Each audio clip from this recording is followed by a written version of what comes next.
Alright. Here we are, folks. Oh, I gotta put the fucking... Gotta pull up the little scrimblow. I gotta crank this shite down way further.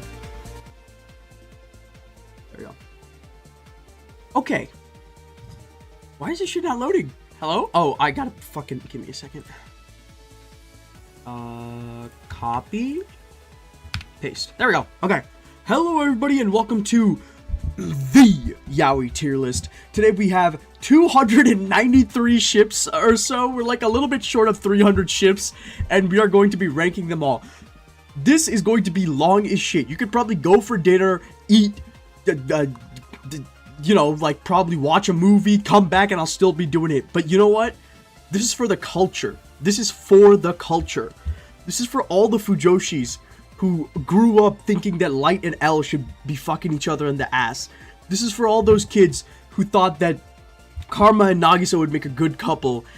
And this is for all the het slop haters in the world. First of all, let's establish ground rules, and also, actually, zeroth of all, let's go to a song that's a little bit less exciting.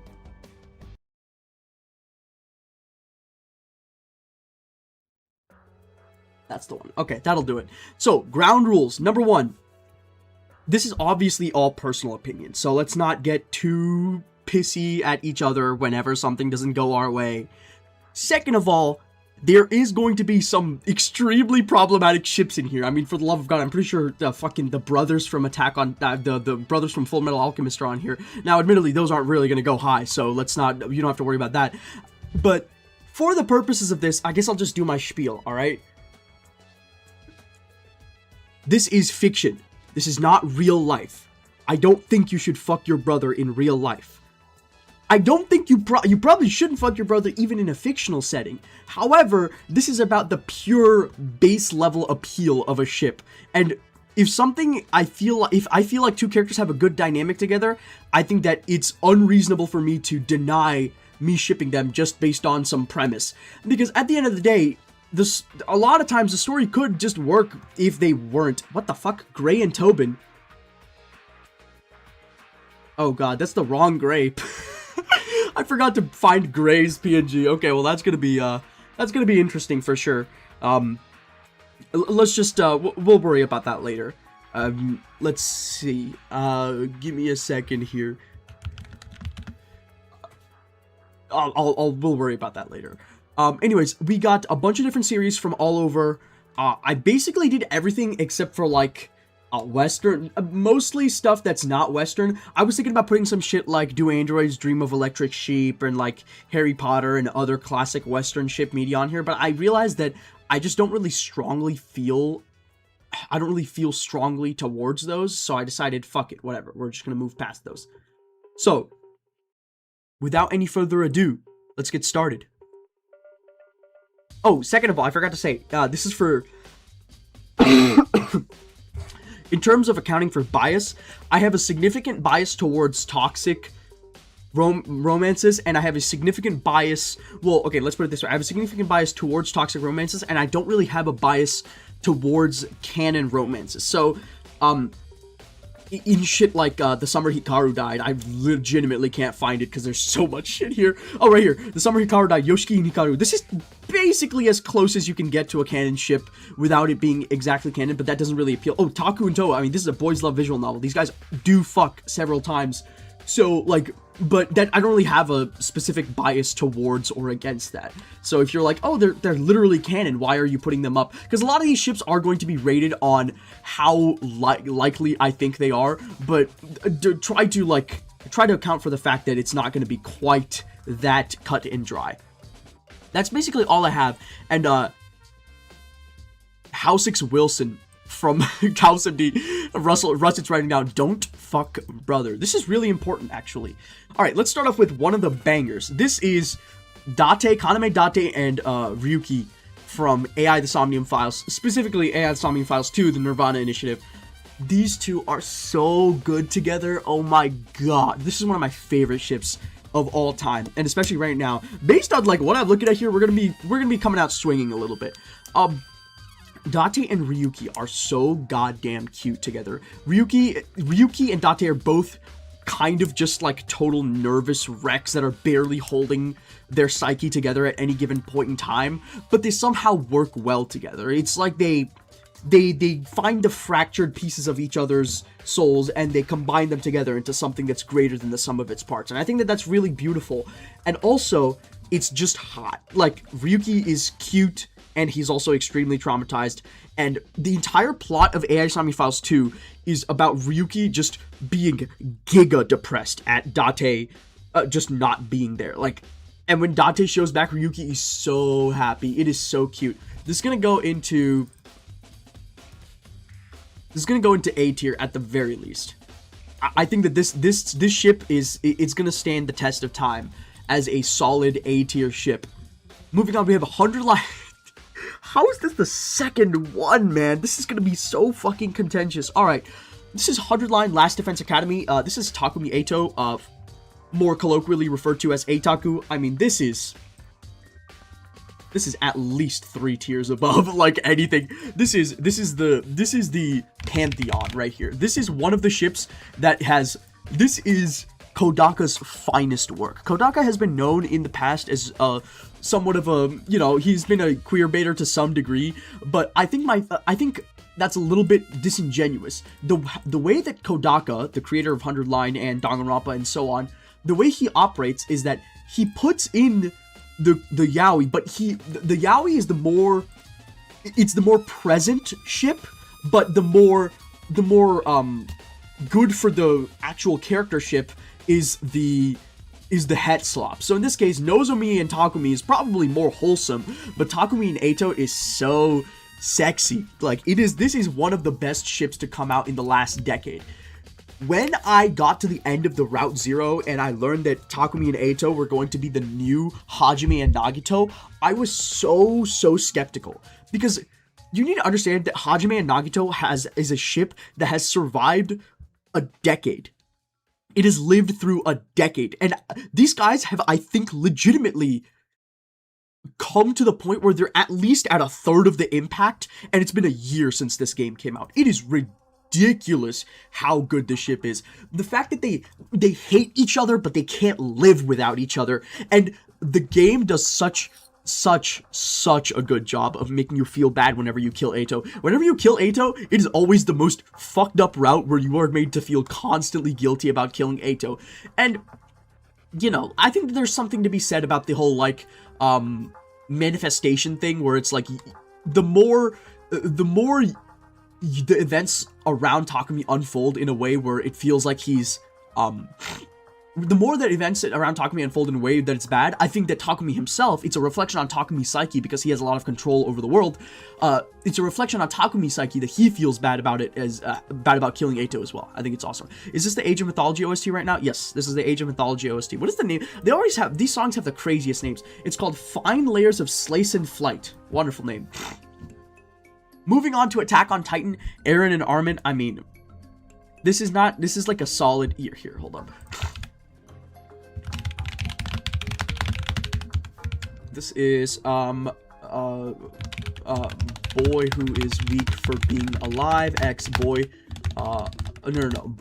who is evil for being weak, boy who is evil for being alive. This is going to be coming into play soon. Eren and Armin is definitely boy who is evil for being weak, boy who is evil for being alive. This is a good ship. I like this ship because Armin is the only one that really gets to understand Eren. Eren is like this, towards the end of Attack on Titan, Eren becomes this like machinator who is determining the fate of the world basically on his own hands, and he is so totally and unbelievably alone throughout the entirety of it. And Armin, while he can't really be there for Eren, because not only does Armin kind of find Eren a little bit fucked up, understandably, mind you, very understandably. But also, they just have the sense of distance, which I really like. They feel far away in a way that provides a lot to the ship. I think I like this ship a lot.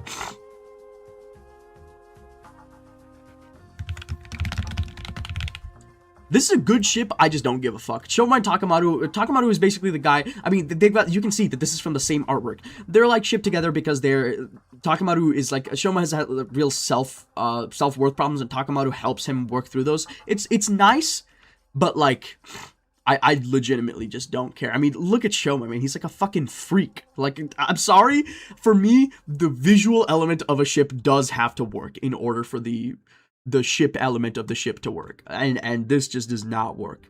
Assassination Classroom, Karma and Nagisa. I don't know, this is gonna get me in trouble. I feel like I like the ship more than I feel like I should. I feel like I shouldn't like the ship as much as I do. I mean, Assassination Classroom is one of my favorite works of all time. Like, it's in my top 10. S-Class means a lot to me. And Karma and Nagisa are some of my favorite characters in S-Class, but, I mean, that's because they're some of the main characters, but I feel like they embody Assassination Classroom. This is, you know what? Here's what I'm going to say. This is, here, we're going to add a fucking tier below. This is going to be out of necessity. This is one of those ships that is bound to happen and makes a decent amount of sense, but it doesn't inspire joy in me the way that the other ships do. Isagi, it's Kaiser, let's find the fucking Blue Lock ships. I can find them surely. Blue Lock, Nagireo, Rinsai, Isagi Baro. Where the fuck are the rest? I know there's at least one more Isagi ship, Isagi Bachira.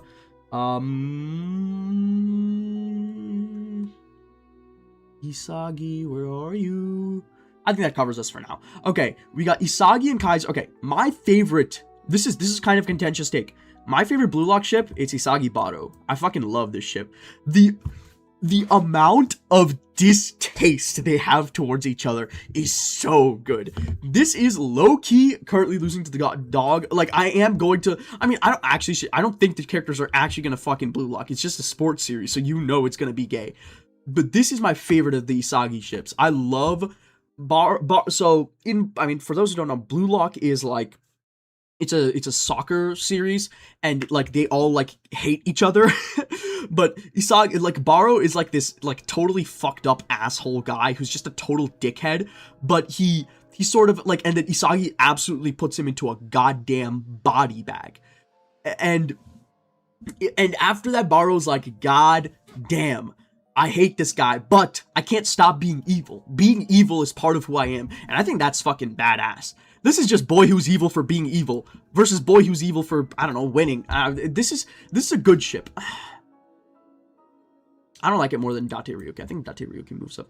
Isagi, Kaiser, I mean, I'm gonna be honest, all the other Isagi ships, excluding Bachira, are like exactly like out of necessity, I think. Isagi here goes here. Rin and Sai, these guys need to go to a fucking therapist. Oh my god.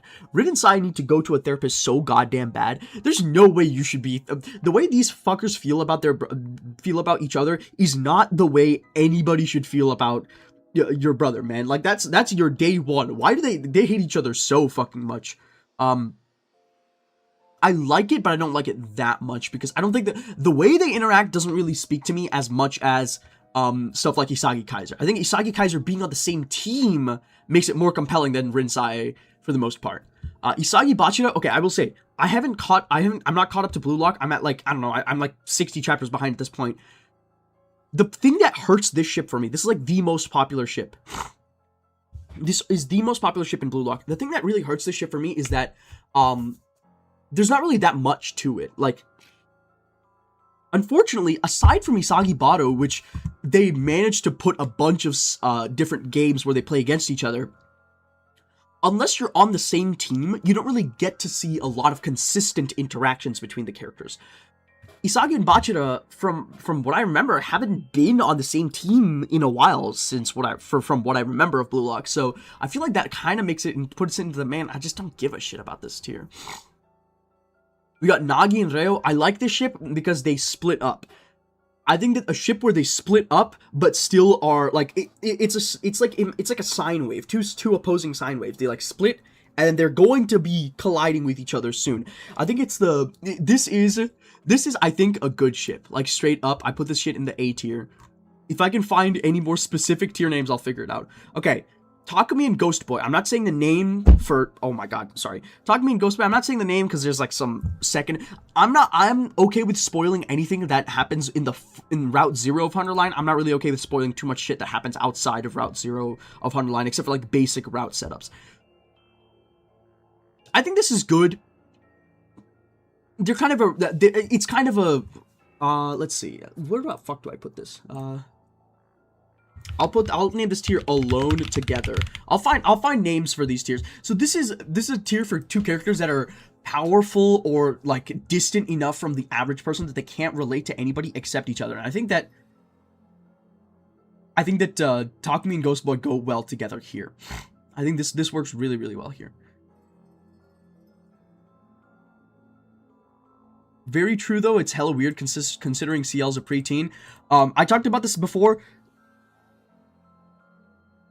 Just because they are ink on a page to me. Like I'm sorry, they are ink on a page. And also, CL's the top in this relationship. Like we need to be on the same page about this. He's the one manipulating Sebastian. CL and Sebastian this is like ancient goons. Like this is some shit that you'll see on in middle school. and it stood the test of time. Honestly, I think that it's at least S tier. Problematic yaoi is important to consider for history. This is so true. If we only had unproblematic yaoi, then we would be fucked as a society. Because we would have nothing interesting. I don't really have much to say about CL Sebastian, except this is a classic ship and it deserves to be on this list for that reason, but I'm not really a big black butler guy, so we'll just put it there. Akutagawa and Atsushi, okay. Let's pull up all the fucking... Where's all of the goddamn... I need you to find me... Oh, hold up. Kunikita Dazai. I think I missed the Dazai here. No, I didn't. Oh, Isagi Rin. Okay, let's talk about Isagi Rin. I feel like Isagi Rin is legitimately the exact same ship as Hisaki Kaiser. And I'm sorry, but it's the same fucking ship. And in fact, I think that de-elevates both of them down a tier. Like, I just don't like these two ships because they take up so much of the same panel space. I just don't like it. Problematic yaoi is vital because not every dish should taste sweet. Yeah, like why the fuck do you guys like the taste of coffee if you want everything to taste sweet? No, I'm being a little disingenuous. Okay, we got to move all the Bungo Stray Dogs ships up here. As you can see, pretty much everybody in Bungo Stray Dogs is just trying to get inside of Dazai's vulnerable booty hole. And I don't really blame them, but it does make it kind of over-centralized to some degree. Where the fuck? Okay, Rampo and Poe. I know there's at least one more Dazai ship. Where the hell is Oda? Where the fuck is Oda? I know he's here. Oh, whatever. We'll get to him later.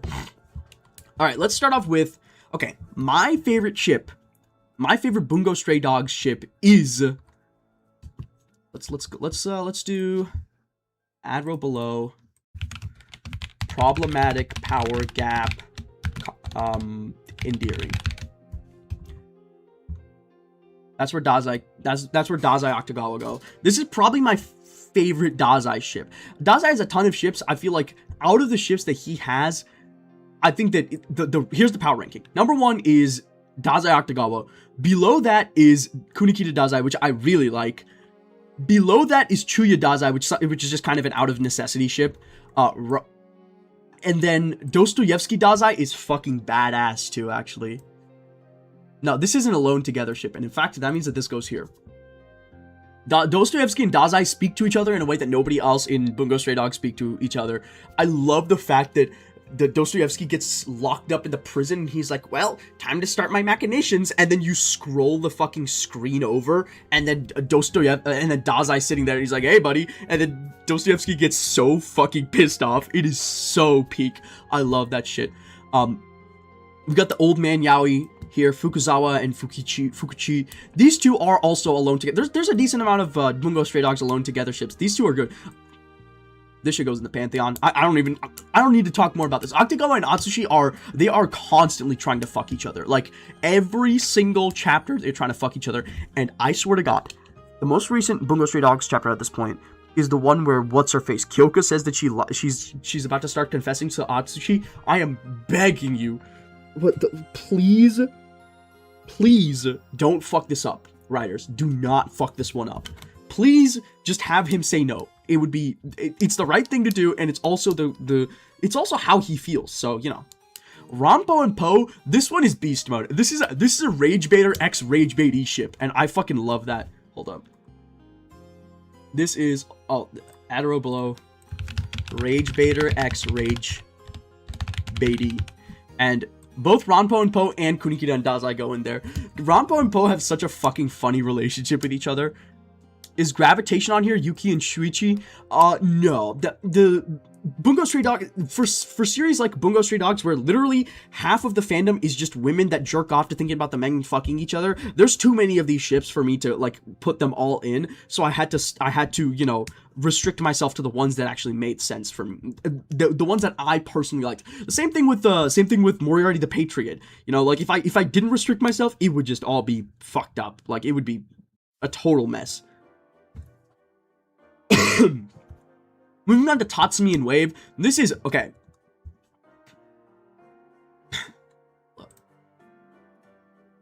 This is going to be basically self-cessed, but not really, because they technically are different people. This is the tier for people that are basically mirrors of each other. This is a ship that is, I don't know, like, I feel like two characters that are exactly the same is not something that I particularly care for. Like, I think that it's going to be fairly low, actually. I don't really care. I don't like Tatsumi and Wave because they're basically like mirrors of each other, but like not in an interesting way.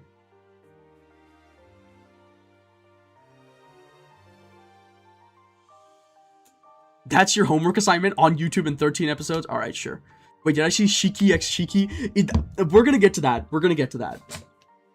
We got Phoenix and Miles from Ace Attorney. I mean, this is like the, you know, the GOAT list. People that don't like Michael Jordan having to put him on the GOAT, like the power ranking. They're like, I mean, I don't really like him because he just stopped playing basketball, but I do have to respect that he's on there. Like, Phoenix, Naruhodo, what is it called? Narumitsu is what it's called.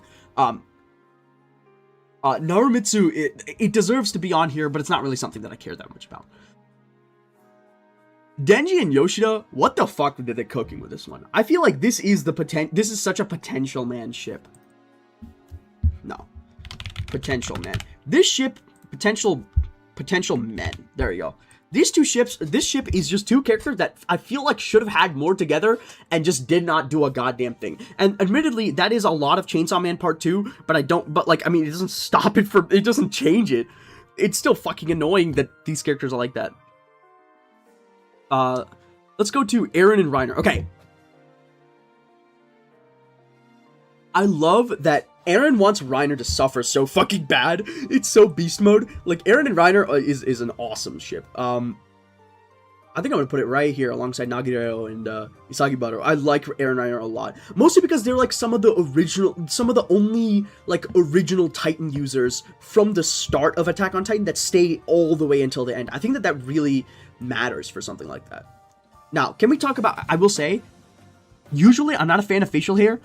Post-time skip Reiner is 10 times hotter than pre-time skip Reiner. The facial hair does so much for him. Oh my god, it does so much for him. Now we have Takumi and Yugamu. These two ships are actually kind of interesting because they're kind of the opposite of each other. Takumi Yugamu is a great ship, but it's only a great ship in situations where they're a nested part of a larger polycule. In routes like Cult of Takumi and Coming of Age Killing Game, like routes where there's a bigger group of characters that are fucking each other. Takumi Yugamu, nested within that, has a really nice niche in there of like, you know, caring about each other, because Takumi doesn't really have people that care about him that much. Miles67 says, me being a Fudanchi in Fujo Space and having to explain that no, my name's is not an AA reference. That sounds like a fucking pain. I'm sorry. Takumi Yugamu, on the other hand, Takumi Gaku is a ship that I only ever like when they are together. Like the Box of Blessings, Box of Calamity, Takumi Gaku stuff is the only Takumi Gaku stuff that I'm like, oh yeah, this makes sense to me. Like I hate these guys in Cult of Takumi. Shit makes no sense to me. I just don't like it. Even without the poly, they are amazing. This is true, but I think that the poly is what takes them up to an S tier ship. Whereas, I'll put this in the A tier. I'll put this in the A tier. We have Kaito and Iruma. Okay, let me pull up the fucking Cyanotype Daydream characters. A lot of y'all don't know about. Let me see.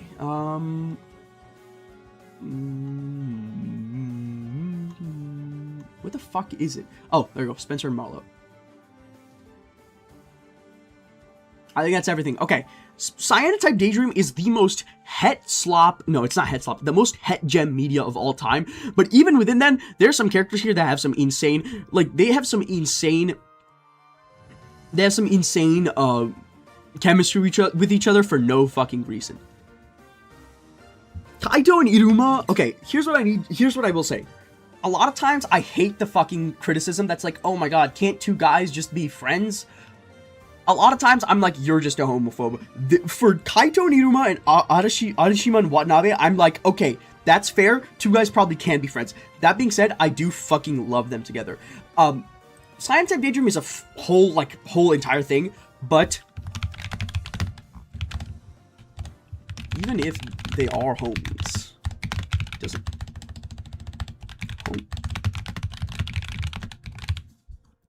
There we go. That's the name of the tier. That's where Kaito and Iruma go, and that's where Arashima and Watanabe. Cyanotype Daydream is like a whole thing, but there's an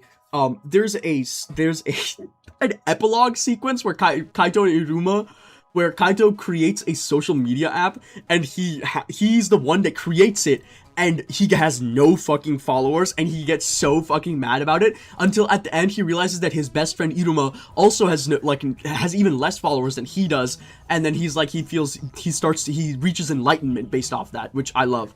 Arashima and Watanabe is just kind of there as well. Kaito and Asuma, this is actually like a good ship. I'm sorry, this is boy who is evil for being weak, ex boy who is evil for being alive. This is such a fucking good ship. Probably not this good, but I love it. A few bounces on it, never heard of friendship. This is so true. This is what I'm saying. But Meisterschwert never ever lets me get in on that. Kaito is, by the way, Kaito is the one that's evil for being weak, and Asuma is the one that's evil for being alive. These two guys are basically like mirrors of each other, but not in a self-cessed way. They're mirrors in a, like, they actually like represent the parts of each other that they don't like. Like Kaito is the part of Asuma that's like, he's too weak, you know, he's not forceful enough. He needs to have the necessary willpower to carry through his will, whereas Asuma is the part of Kaito where he's like, he's too driven by trauma. He's not looking at things from a more compassionate enough perspective, stuff like that. They see each other in each other, and they also are like diametrically opposed, but in a way that's like fun. I really do like that. Spencer and Marlowe is a ship that just shows up out of nowhere. Basically, the Cyanotype Daydream is like a game where there's like 4 stories in it, and there's a bunch of different shit going on. Anyways, the second story has it takes place in like Shakespeare times, and there's like a bunch of different like self-inserts. Marlowe is like the guy that made the Jew of Malta, like the playwright, and then after Shakespeare kicks his ass in terms of playwriting, the guy who was originally sponsoring Shakespeare, aka Spencer, who is actually just straight up gay, by the way, like, I mean, he's straight up bi, by the way, he goes to Marlowe and he's like, I know you've been defeated. You want to go to the New World with me? Because Spencer's dream is to go to the New World.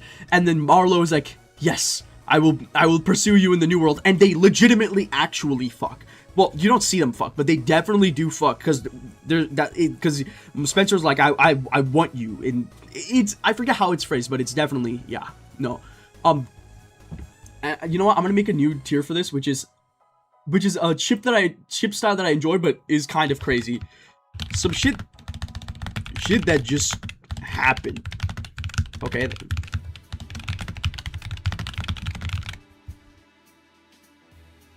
Like some shit that just straight up happens. Like you're like, wait, what? And then you're like, okay, I guess so. And then you move on from that. Kaito and Kokichi. Okay, I gotta pull up the fucking Danganronpa V3, the triumvirate here. Where are they? Danganronpa V3. I'm looking for Kaito and Shuichi. Okay, these three. Out of these three, I will say all three of these are fucking bangers. But I mean, the one that goes in the pantheon is Shuichi and Kokichi. The one that goes into the one that goes into Rage Baiter X Rage Bait E is Kaito and Kokichi, and it's at the fucking top. And this is, even if they are homies, homies can fuck sometimes, you know? I can't believe I managed to make the perfect tiers for all three of those. But Shuichi and Kokichi definitely go up there. They're like legendary. That's a legendary ship. Tien and Yamcha, I'm sorry, I do not give a fuck about this ship. Like, I could not care less about Tien and Yamcha. Goku and Vegeta, on the other hand, this is, you know what? No, it's not that high. This is, even if they are homies can fuck sometimes. It's a good ship that actually, no, I don't like it. I don't care about it that much. I care about it like, this is actually an alone together, because they are like, actually, no, this is out of necessity, dude. Like, I mean, it has to be Goku Vegeta. Like, who the fuck else would it be? No, I mean, what I don't like about Goku Vegeta is that it's approached in a very dude bro way, where it's like, you know, like funny meme images of like them like running towards each other and then they accidentally kiss each other and it's like supposed to be funny, and I'm like, I don't really give a shit about that. But you know, I mean, I have to, oh, there we go, Oda and Dazai, I like it, but it does feel kind of out of nowhere, mostly because this guy's in a fucking spin-off, so like I can't really, I don't know, man. Like, this is, Goku Vegeta's pantheon status to me. Here's the thing, this is from a Fujo perspective, and Dragon Ball Z is not Fujoshi media. In terms of sheer amount, you need to think about it as ship popularity compared to fandom size, because otherwise you would have like some shit that like you would have it would just be determined by which series is the most popular, not which ship is the best. But like, compare the power scaler crowd in Dragon Ball to the shipping crowd in Dragon Ball. It's nothing. It's not even comparable. Let's go to Erwin and Levi. I mean, this is kind of just like,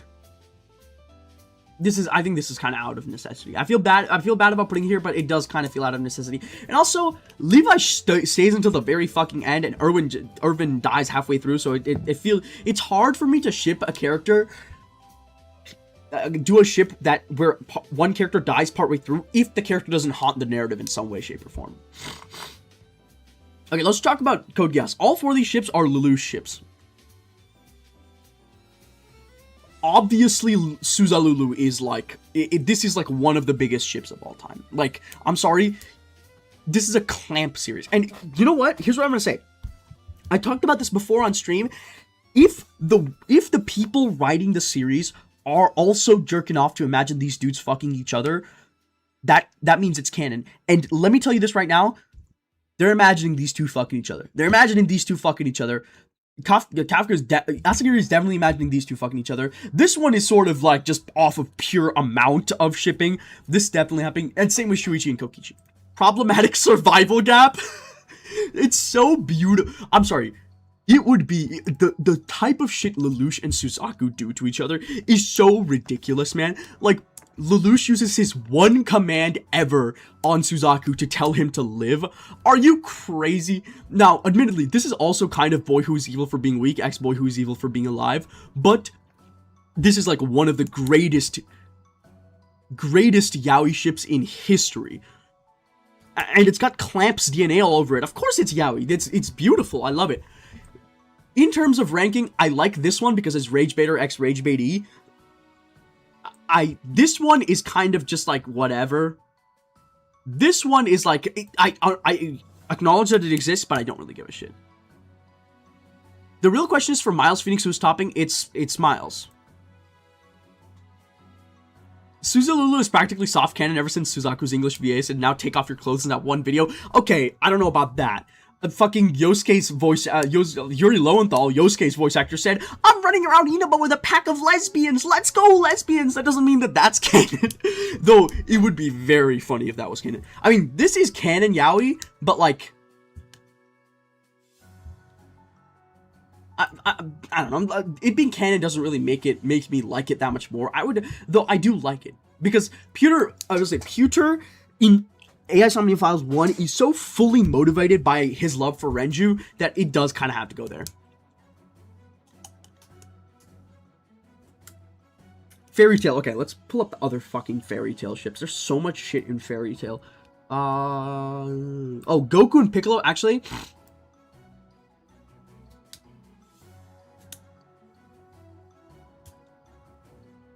Low-key, I kind of like Goku Piccolo. Let's do, okay, here, where the fuck is... I feel like I'm missing some Fairy Tail ships. Yeah, I'm missing Laxus and Freed. Where the fuck is Laxus and Freed? Oh, there we go. I think that covers us. Okay, this is the Fairy Tail segment. We got Natsu and Gajeel, Natsu and Laxus, Sting and Rogue, Natsu and Grey, Laxus and Freed. Out of these, I think Natsu and Grey go up there. Rogue and Sting also go up there. Where the fuck is Laxus and Freed? Laxus and Freed is like, I'm currently losing to the dog. These two are fucking, but I am currently losing to the dog at chess, thinking that these two are fucking. Straight up. Natsu and Gajeel, this one is... I don't care. Same with Natsu and Laxus, honestly. The thing that keeps... These two are like rivals, and these two... I mean, Natsu takes Laxus's powers when he does like Ryan Ryu stuff, which is cool. Aki Angel is the exact opposite of Potential Man. This shit is, I'm currently losing to the dog with Aki Angel. I love them together. They are so fucking cute together. And the shit that the Chainsaw Man Part 1 characters go through is fucked, man. But I'm a big fan. I'm a big fan. Phoenix and Gumshoe, I really just don't give a shit, man. Part of this is probably because I've played a little bit too much. I've played a little bit too little Ace Attorney and a little too far back, so I don't have too much memory of it. But yeah, isn't Angel a woman? Angel is a guy. We know Angel is a guy, 100%. Guts and Griffith is boy who is evil for being weak, X boy who is evil for being alive. I mean, this is pretty self-explanatory. Guts, literally his entire motive is chasing down Griffith, so you know, that's pretty cool. Legoshi and Lewis, I sound like a fucking crazy person whenever I talk about this ship. Why is nobody talking about Beastars? What happened? I feel like Beastars was so relevant for like 3 years, and everybody totally stopped talking about it. I have to be losing my fucking mind here. Beastars is so good, and it's also very yaoi-ful. And Legoshi and Lewis is the yaoi. I like this ship because it's like, these two characters are like off on their own, and then they come together towards the end. I don't ship Gumshoes with anyone except for a ramen cup. This is true! Golden Age, Guts X, Griffith, Mad, Doomed Yaoi. That's very true.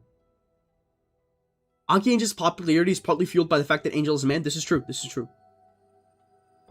Legoshi and Lewis is... low-key, it's boy who's evil for being weak, X boy who's evil for being alive. They have such a... They both kind of hate each other. I mean, hate themselves, but like they find comfort in each other. Okay, Beastars, okay. You ever watch Zootopia? It's like the idea where that Zootopia has, where it's like, you know, it's an animal society, and there's you know, herbivores and carnivores, but it's actually like good. Like, Lewis is like, he's like a rich kid, but like he joins like a gang because he's like acting out as a teen. And then also Lewis, and part of the thing in the gang is that the gang is a bunch of carnivores, and so he has to eat, like, he eats meat to prove himself as a badass despite hating every minute of it. I feel Beastars would have been better with a Polycule personally. I have to think about that. I don't hate that. It has been a while since I've read Beastars. Zootopia, but the author isn't a coward. It is so horny. Legoshi and that fucking rabbit, it is very horny. But I think that it works to its benefit. Speaking of stuff that's horny, Vanitas and Noe, case study Vanitas is just like, what if we took Pandora Hearts but everybody was trying to fuck everybody else? And I think that that's awesome. I'm currently losing to this dog. I'm currently losing to the case study of Vanitas. Vanitas and Noe fucking each other dog. But also, entirety of the case study of Vanitas is a giant polycule. So, I mean, that kind of, it's a little bit, you know, you could take that as a benefit or a downside, but whatever.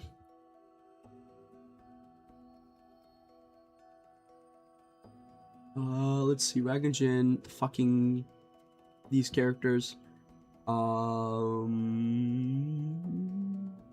Okay, we got Mondo and Taka from Danganronpa 1. I don't give a shit, man. This ship exists for like 45 minutes and then it's gone. I seriously don't care. Like, this ship exists for 45 minutes of in-game, of real-life time in the story, and then it's fucking gone. Like, it's such a nothing burger to me. I just don't give a shit, man. Makoto and Byakuya is low-key rage baiter x rage baity. Byakuya's entire prerogative is just pissing off Makoto, and Makoto's entire prerogative is that his existence pisses off Byakuya, and they work together well, and I think I like that. In fact, I might put that in S tier. I fucking love Byakuya. He's such a piece of shit. I love him. Gundam Kazuichi, this is going to be our first cuck chair pairing. I'm looking at Kazuichi and Gundam.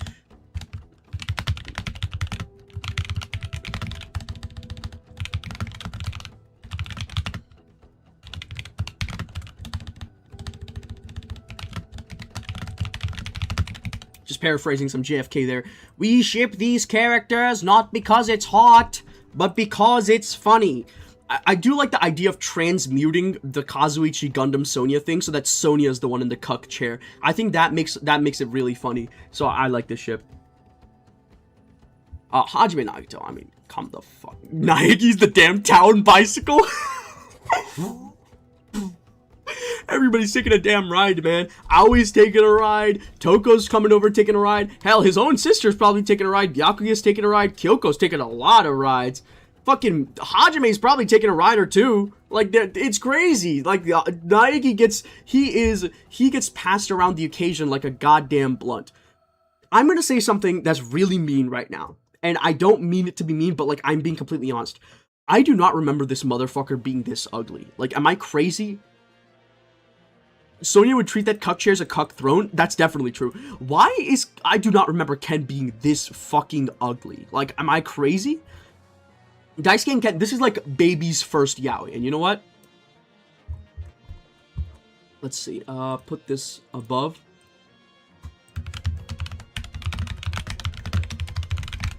This is baby's first yaoi endearing. So we're going to put Daisuke and Ken here. And we are also going to put Yamato and Tai here.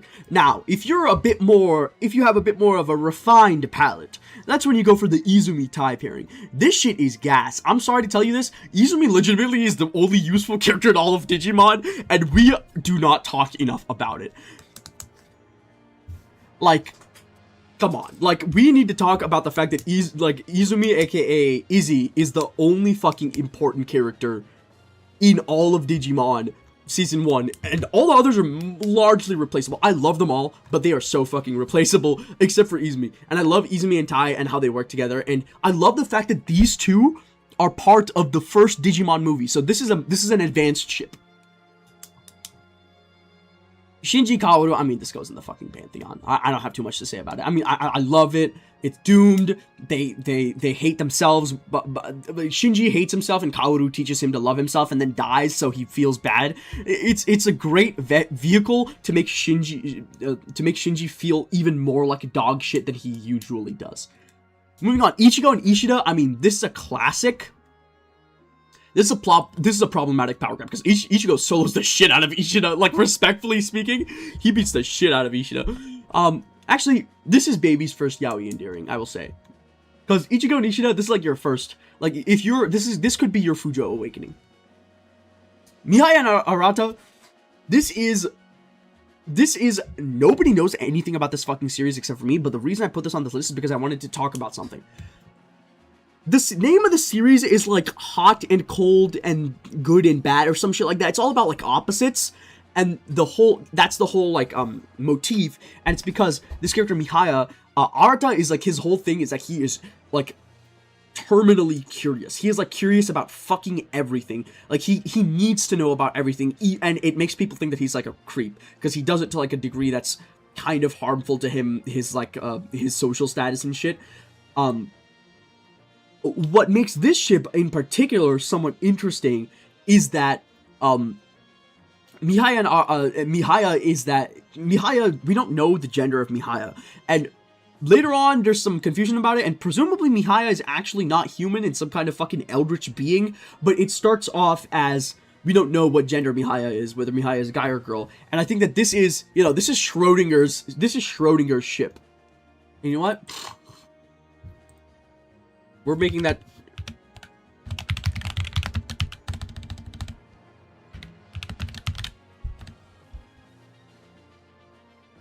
This is Schrodinger's Yaoi.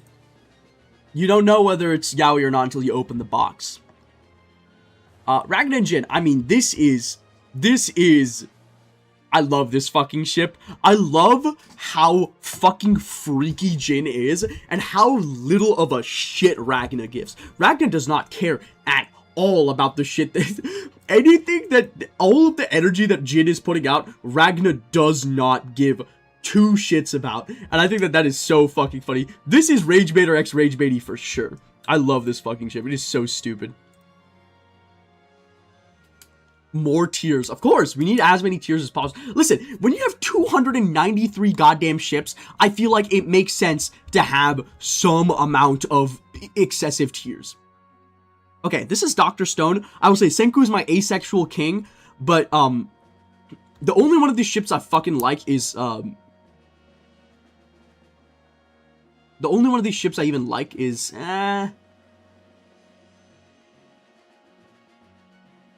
Alone Together. This is kind of an Alone Together ship, because the idea is that Chrome... Okay, so this is Dr. Stone. Basically, the idea is everybody on Earth gets turned into stone, and then, like a couple thousand years later, Senku wakes up from the stone, and then he makes it his goal to speedrun all of humanity's scientific achievements and make it out there. Chrome is part of a few people that somehow made it through, which you later learn are people that were on like the International Space Station and made re-entry, and like, you know, these are their like great descendants. Chrome is the only one that actually has any understanding of science, and I think that that makes Senku and Chrome sort of alike together, but like in a fun way. This is, hold up. No, this isn't self-says, but like they are like mirrors of each other, and I do like that. Senku and Tsukasa, this is totally out of necessity. Same with Tsukasa and Hyoga. Senku and Gen is Rage Baiter X Rage Baity. Gen is like, he's basically a grifter. What the fuck is this song? Is this like Umineko? Oh, it is Umineko. It's Last End Conductor. Let's do this one.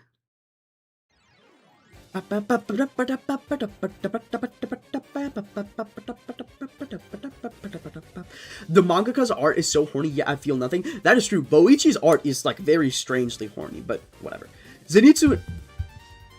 So you know how we had the baby's first yaoi endearing? This is baby's first yaoi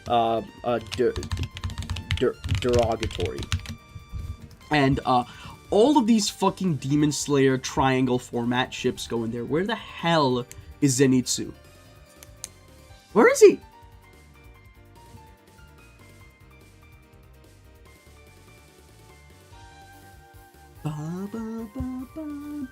Well, we'll see him eventually. Okay, whatever. Whatever. We'll talk about that later. Dysfunctional family therapy. Okay, so this is actually a really fun series. It's about these two guys. I will say it's kind of mid because I feel like it doesn't explore the concept well enough, but the idea is that these two guys both fucked a girl, and she eventually got pregnant and gave birth to a kid, and she's like, in her will, she's like, she takes care of the kid on her own until she dies of like illness or something, and then in her will, she's like, Sentaro and Toma, one of these two is probably the dad. I want the kid to have like a parent, and then they both have to take care of the kid for a while. Basically they become parents. You know, like, sharing... Okay, this is gonna be mean to the girl, because the girl is, like, really nice, but, like, you know... This is low-key Rage Baiter X Rage Baity, but... you know what? This is alone together. This is alone together. Because they're the only ones that can really know what the fuck is going on. And it's kind of Schrodinger's Yaoi in some way, shape, or form. Because we don't know who the dad is. But eventually they learn that neither of them is a dad. But they still stick together. Heiwajima and Orihara is actually Rage Baiter x Rage Baity. But this is, the unique part of this ship is that they both rage bait each other. And they both get rage baited by each other. It's ridiculous. They fucking hate each other in such a funny way. Durarara is a great comedy ship. I mean, comedy series, but this is the only ship in that series that I actually feel anything for. But it is fucking fun. I love this shit. 2.5 Men if it was funny. This is true. This is true. Dysfunctional Family Therapy is 2.5 Men if it was funny. Light and L, I mean, this shit is. This is baby's first yaoi endearing.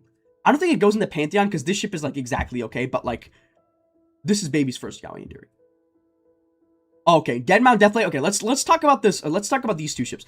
So Dead Mount Deathplay and where's it? I literally just placed it. Durarara are the only Ryogo Narita works on here. I fucking love this guy's work. He literally, so imagine the average ensemble cast series and then quintuple quintuple the number of characters in it and then double it. And then double it again, and then that's about the average size of a Ryogo Naruto work.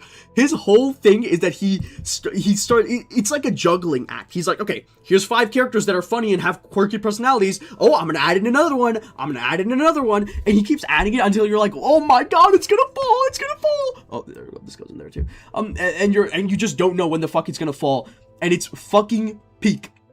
These two guys are like, you know, detective partners that work with each other. They have pretty distinct personalities, but it's interesting. Dead Mount Deathplay is basically about this guy, Corpse God, who dies.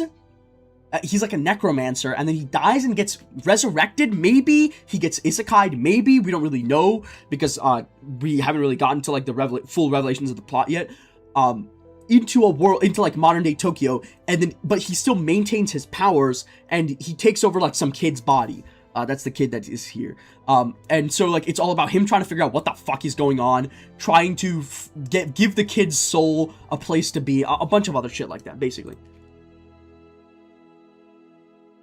Fun fact, Shizuo and Izaya's GPVA have the same birthday as their opposites, so Shizuo has Izaya's birthday and vice versa. That's beast mode. That's beast mode. Anyways, within this context, these two are trying to sniff out what the fuck is going on. Tsubaki is the smart one, Kozaburo is the dumb one. This is even if homies are homies, they can fuck sometimes. This one is, I love this ship. So Civil is like somebody who knows a little bit about Corpse, but he's not from the same era. He just knows a little bit about like the backstory, and we still don't know to what degree. I would say these ships are definitely hurt by being in a series that is still ongoing, but I'll put this into problematic power gap because Corpse would beat the shit out of Civil straight up. Sephiroth and Cloud is, I mean, I'll put this in Boy Who Is Evil for being weak, x Boy Who Is Evil for being alive. And in fact, I need to switch these two tiers, because Boy Who Is Evil for being weak is one of my favorite dynamics. Ling and Greed, okay. I fucking love Greed so much. Not the human tendency, the character in Fullmetal Alchemist. I fucking love this guy so much. He is so beast mode. Greed is like Greed and Ling, their relationship is so beautiful. And when Greed died, I was so fucking mad. I do love this ship. This is an S tier ship. Aru and Yukiteru, I fucking love this ship. Okay, Future Diary is the most het slop media of all time. However, there's this fuck-ass detective twink. I love detective characters. I love them. I love every single bit of them. I love characters like Takumi that have to become detectives, functionally speaking. Characters like Takumi and Hajime and whatnot. Characters like Date and Ryuki that are actually detectives. The characters like Rampo that are also actually detectives. Anything that's a detective, I am in on that shit. And let me tell you this, Aru is like the perfect detective. First of all, he's gay as shit. Like he definitely likes Yukiteru, but also he kind of hides it. He shows up in Volume 3, and he makes every single page of screen time count for so fucking much. Aru is like the best character in Future Diary. I like Future Diary against my best interests, and Aru is the reason why. I am currently losing to this dog. Actually, this is here, man. Kageaki and Ichizo, people look at me like I'm fucking crazy. But are you insane? These two go well together. The age gap is a little bit large, but like, who gives a shit? Kageaki hates himself, but also he does. Here's the thing: Kageaki's hatred for himself outweighs so much of his personality at any given point in time that he doesn't really get to express his anger towards anybody except for himself frequently, except Ichizo, who is his diametrically opposed two ships crossing in the night character, and Ichizo makes that shit count. Their relationship in Full Metal Demon Murasa is fairly brief, but when it shows up, it is fucking god tier. I love this ship. Doesn't really fit into any of these, but this goes here. And Ichizo kicks, and they're like even in terms of like fighting count, so like that's fair enough. Kageaki X Ichizo is rage baited and rage baited. Ichizo managed to push every single one of his buttons. That's true, but Ichizo is kind of correct. So, nah, I think that makes sense. Yeah, that's fair. Okay, this is Grand Blue Dreaming. Okay, Grand Blue Dreaming is the series that fucking lies to you and pretends like it's about people that go diving. It's actually about buff-ass naked guys drinking an unhealthy amount of alcohol. And these two are the ones that are the buff, not the buffest. They're not, but they are drinking a shit ton. I like the ship, but it's kind of out of necessity. Like, it happens out of necessity. And also, Grand Blue Dreaming is kind of head slop, so you kind of let it go. Okay. We need to talk about Shinra x Arthur and Fire Force. This relationship is just classic, classic shonen. Classic shonen shit. Until like the last 40 chapters of Fire Force, where Arthur gets the most insane upscale in human fucking history. He goes out into space and fights Dragon on the goddamn moon, beats the piss out of him, and dies. And then Shinra is about to lose, or like about to lose himself, and he's about to be like, fuck, I can't do this in the final battle. And then Arthur's sword comes and hits him on the back from, like, comes down from space into orbit, hits him in the back, and then the way that it's paneled is like, it's like Arthur is touching him, it's like Arthur's hand is on his back and he's like, don't worry, buddy. And everybody in Fire Force gets resurrected except for Arthur. That is so fucking beautiful. Are you crazy? Shinra and Arthur is S tier. And Arthur has such a shit life and he has no way of understanding it. But we as the reader have a way of understanding that and seeing that Arthur has gone through so much. But, he stands for something and that means something. Alright, we're listening to some Awakening music, so let's do an Awakening ship. Alright, Krabben, this shit is going straight into, I am currently losing to the dog right here.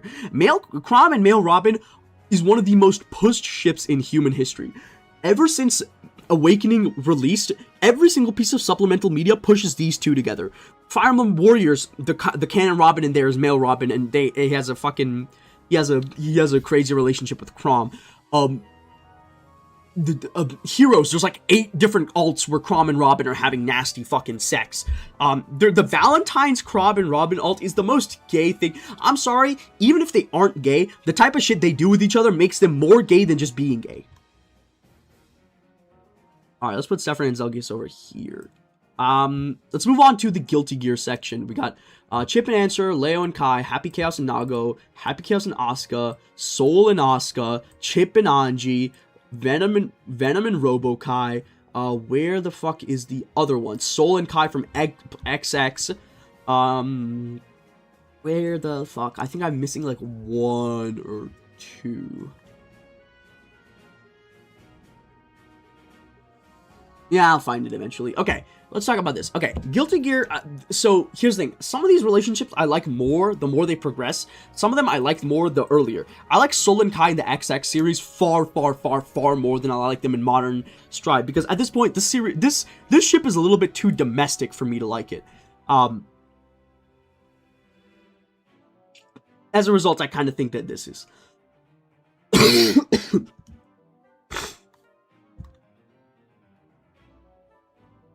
I saw somebody say it should be Pantheon, and you're right. They're literally never apart.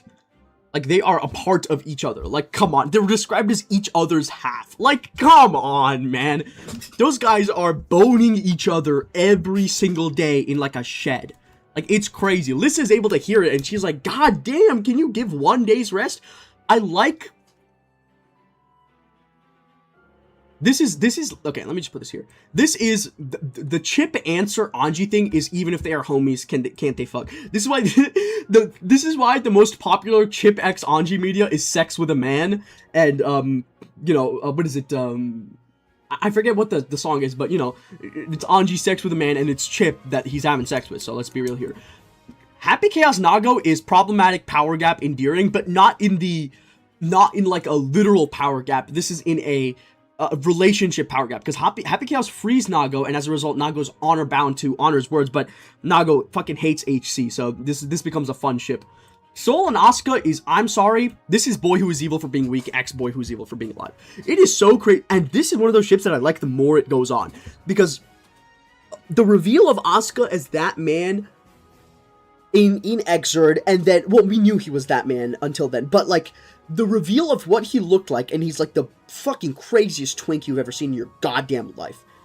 Kaibi slamming his father-in-law, this is true, but then the fact that Asuka is, like, Asuka goes to all that trouble, despite being insanely wanted by the entire world, to show up to his childhood, to show up to his good friend's place and take the fucking flame of corruption out of him is so fucking cute. I love them together.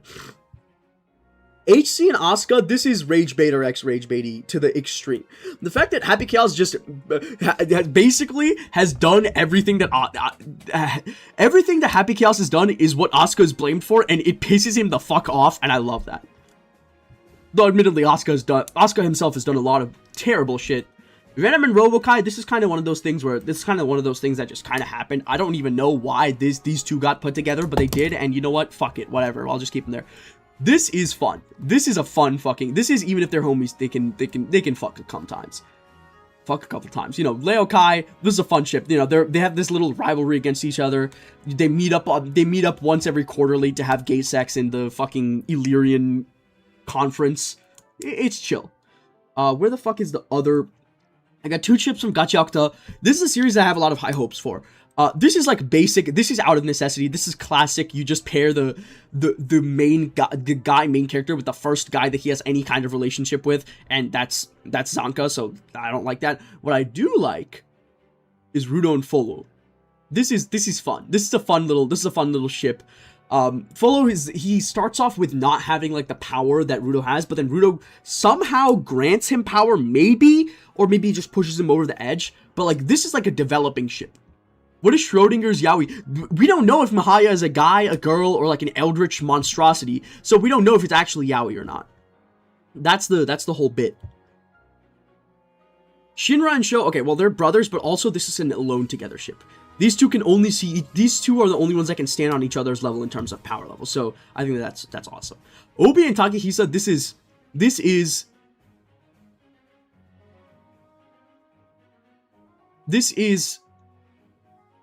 let me think about this, actually.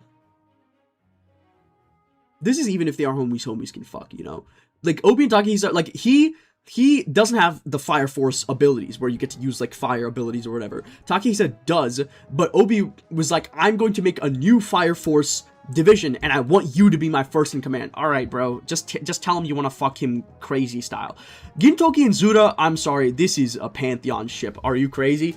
This ship has been going strong for longer than I have been fucking alive. There's just no way it's not going on here.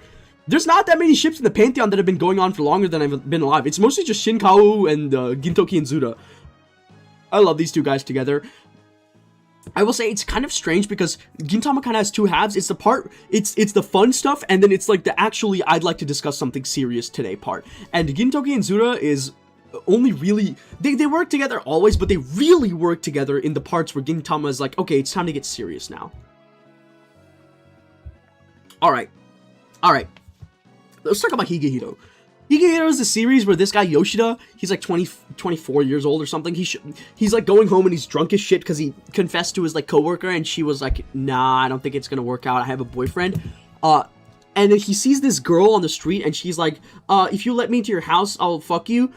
I'll let you fuck me. And then he's like, that's dumb as shit. I'm gonna let you into my house, but don't you ever dare ask me if that shit again. Who do you think you are? And he just gets insanely mad, and then he takes her into his house, and he just becomes her dad for like 6 volumes. It is a beast mode series. Everybody in this series is just beast mode. Hashimoto is like his best friend, coworker, and like his best confidant. I put this on here because I need to talk to you about Hashimoto and how fucking funny he is. Anytime the boss is about to come over and like tell them to go on like a field trip or on like a trip to like a different location or something, Hashimoto always goes into the bathroom while the boss is there, so he never gets to go on to a vacation. This guy is so fucking funny. I don't ship this because it's hot. I ship it because it's funny. Edward and Alphonse, this is just not, like, straight up not a good ship.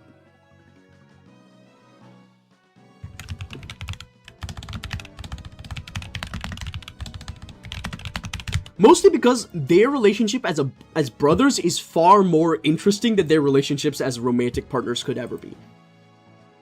Hikaru no Go, okay, this is baby's first yaoi endearing. This is legitimately one of the first things I ever shipped. Hikaru no Go is about this ghost that takes over, that possesses this guy's body and tells him, hey, I want to play Go. So, like, he basically backseats the shit out of Hikaru, and then Akira is, like, the best Go player in the region, and then they grow up together. And, like, there's this, like, wonderful third act segment where the ghost eventually vanishes and Hikaru has to do a bunch of soul searching. It's really good. I like it. No female childhood friend has ever lost harder than that poor girl from Hikago. It's not ridiculous to say that. It's not ridiculous to say that. That she gets actually fucked up, man. He's like, I'm sorry, girl. Go is my one true passion, and I'm going to be fucking Akira nasty style. He's gonna be bouncing on that shit. And she's like, shit, I just gotta live with that. This is, hold up.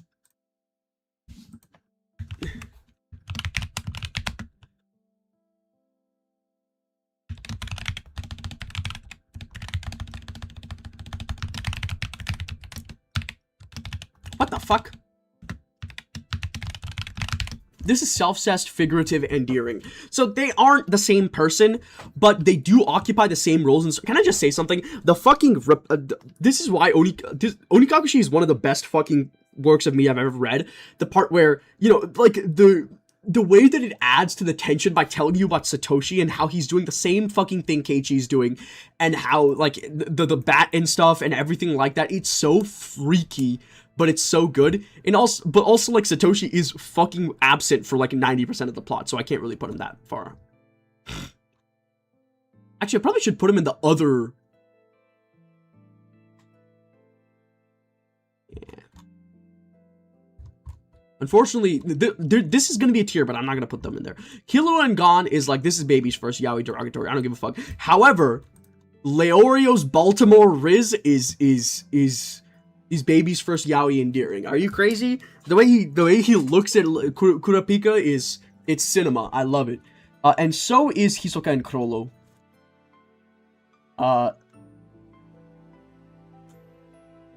This is actually Rage Baiter x Rage Baity, because Hisoka rage baits the shit out of Chrollo by just fucking leaving for no reason. Alright, here's the deal. We're gonna separate this shit by game. Okay, this is the only FE1 ship. Let's do FE4. Okay, let's do this is Gray from Fairy Tail, but assume that it's Gray from Fire Emblem, alright? Where the fuck is... I know I have a bunch of other ships from Gaiden. Where the fuck is Almond Berkut? Right here, okay. And then we can go FE4, 5.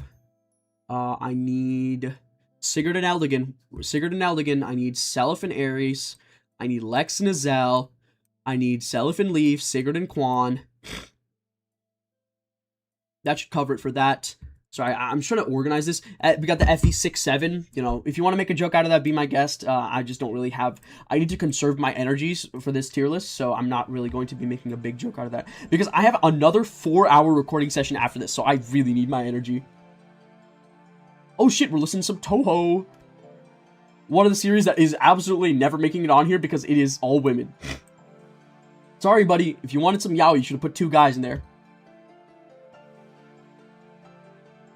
FE9, then...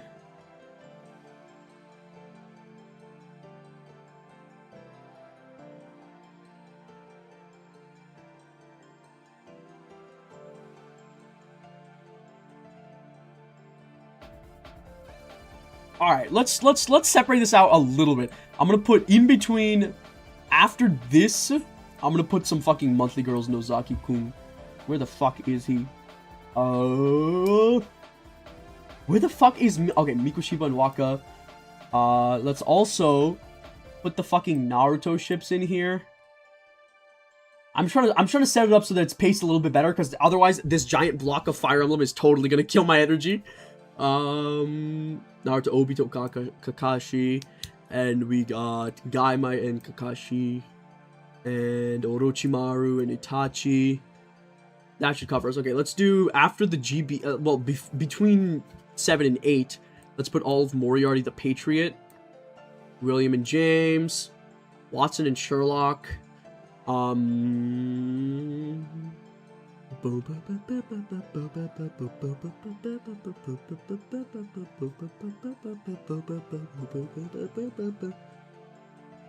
Albert and William and Albert and Lewis.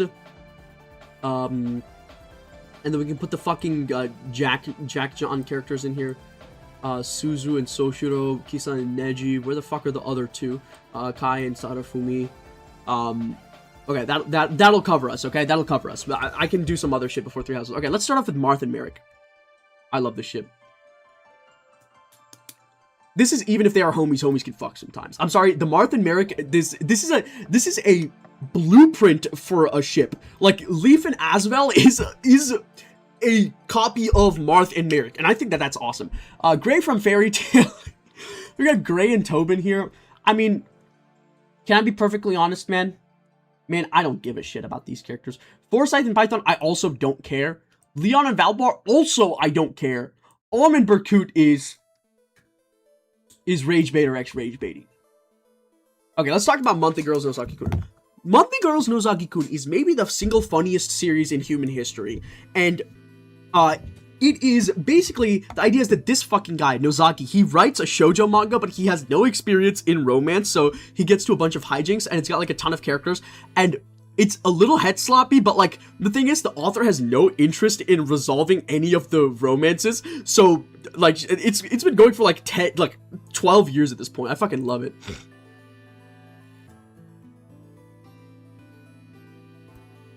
Mikoshiba, I will say, this is a little bit cheating, because Mikoshiba is basically a woman.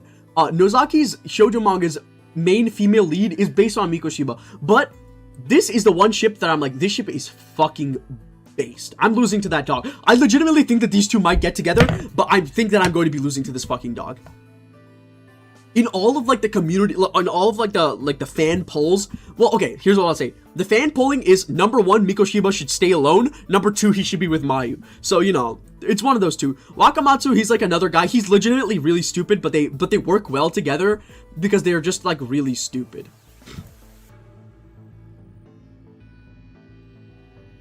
This is, hold up.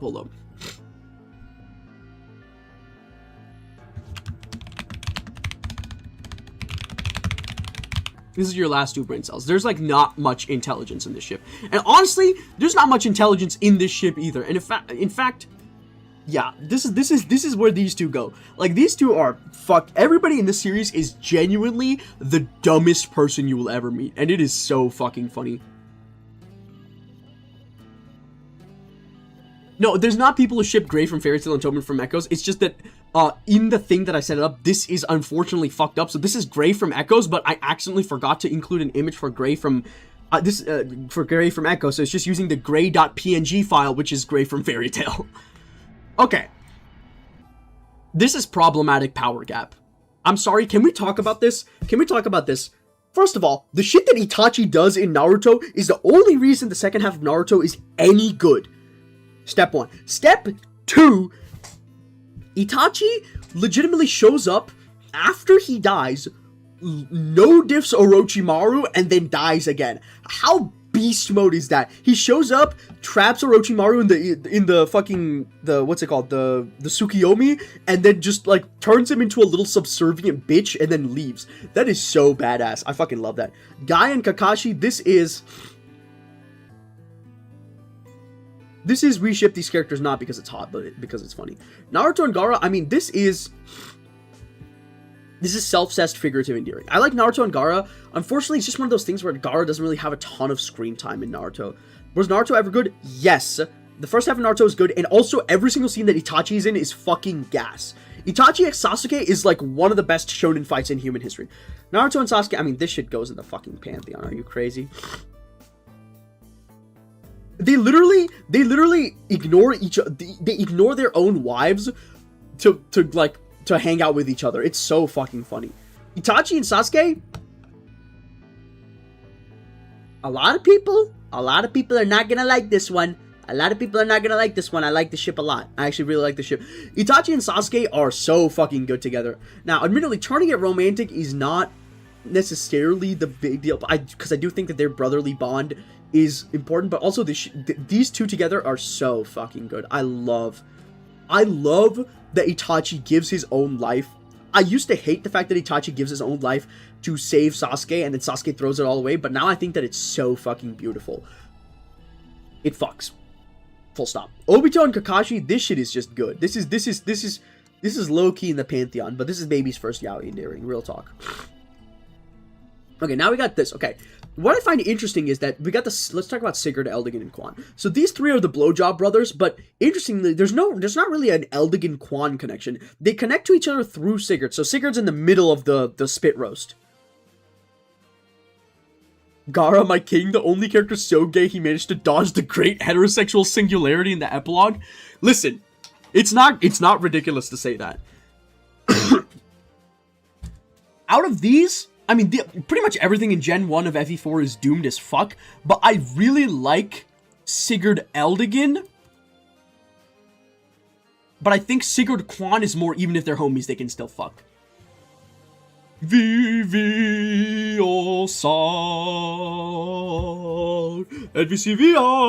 I had to burst into song a little bit there, because, you know, sometimes you gotta burst into song. We made it to the Fs. I mean, it's loosely ordered by... Yeah, we're actually surprisingly not... Like, we're like a decent amount through. We're like a fifth of the way through or so. That's pretty good. Just realized it's been an hour and a half. Okay, I need to speed it up a little bit. Asphil and Leaf, I mean, this is like I said, it's a copy of Martha and Merrick, so it's going right here. Seliph and Leaf is going. Seliph and Leaf is kind of, even if they're homies, they can fuck. Eris and Leaf, on the other hand, is a mirror of Sigurd Eldigan, but it's fucking awesome. I love how much anger Eris has towards the world that he lives in, and I think that presents itself in a wonderful way in his relationship with him. This is baby's first yaoi. This is a true...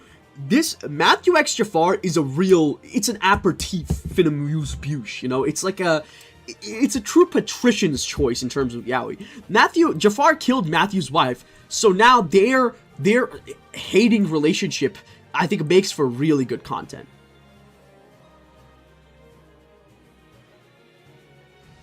Eldigan x Lacus is pretty nice. Yeah, wait, what? What are we talking about? We didn't talk... Eldigan x Lacus is better. You know what? Sure, we'll go with that. I do think that they're good together. I do think that in a, like, self-destructive, toxic yaoi world where, like, they're the only barrier that the other person has against the horrible world that they live in, I think it's an interesting ship, but, like, you know, we're not here to talk about head slop. Matthew Jafar, I fucking like this ship. I low-key made this ship out of my own brain, but I think that this ship is kind of awesome. I love the Matthew and Jafar is low-key. It's a little bit Suzalulu. It's a little bit Suzalulu, but it's a little bit less, you know, it's not Suzalulu, so. Where the fuck is it? Right here. Actually, this is Boy Who's Evil for being weak, X Boy Who's Evil for being alive. I'm sorry. This is... Actually, I am currently losing to this fucking dog. I am currently losing to the Raven Lucius dog because I think that they low-key are unironically gay. However, it's better than that. It's Boy Who's Evil for being weak, X Boy Who's Evil for being alive. This is a ship that I believe in, and I feel like is not going to come through. This is a ship that I believe in, and low-key might become true at some point. Sand and Kent, this is just baby's first yaoi endearing. I like this. I like the ship. I like the ship more than the other Christmas caps, so the other Christmas caps aren't on here. Okay.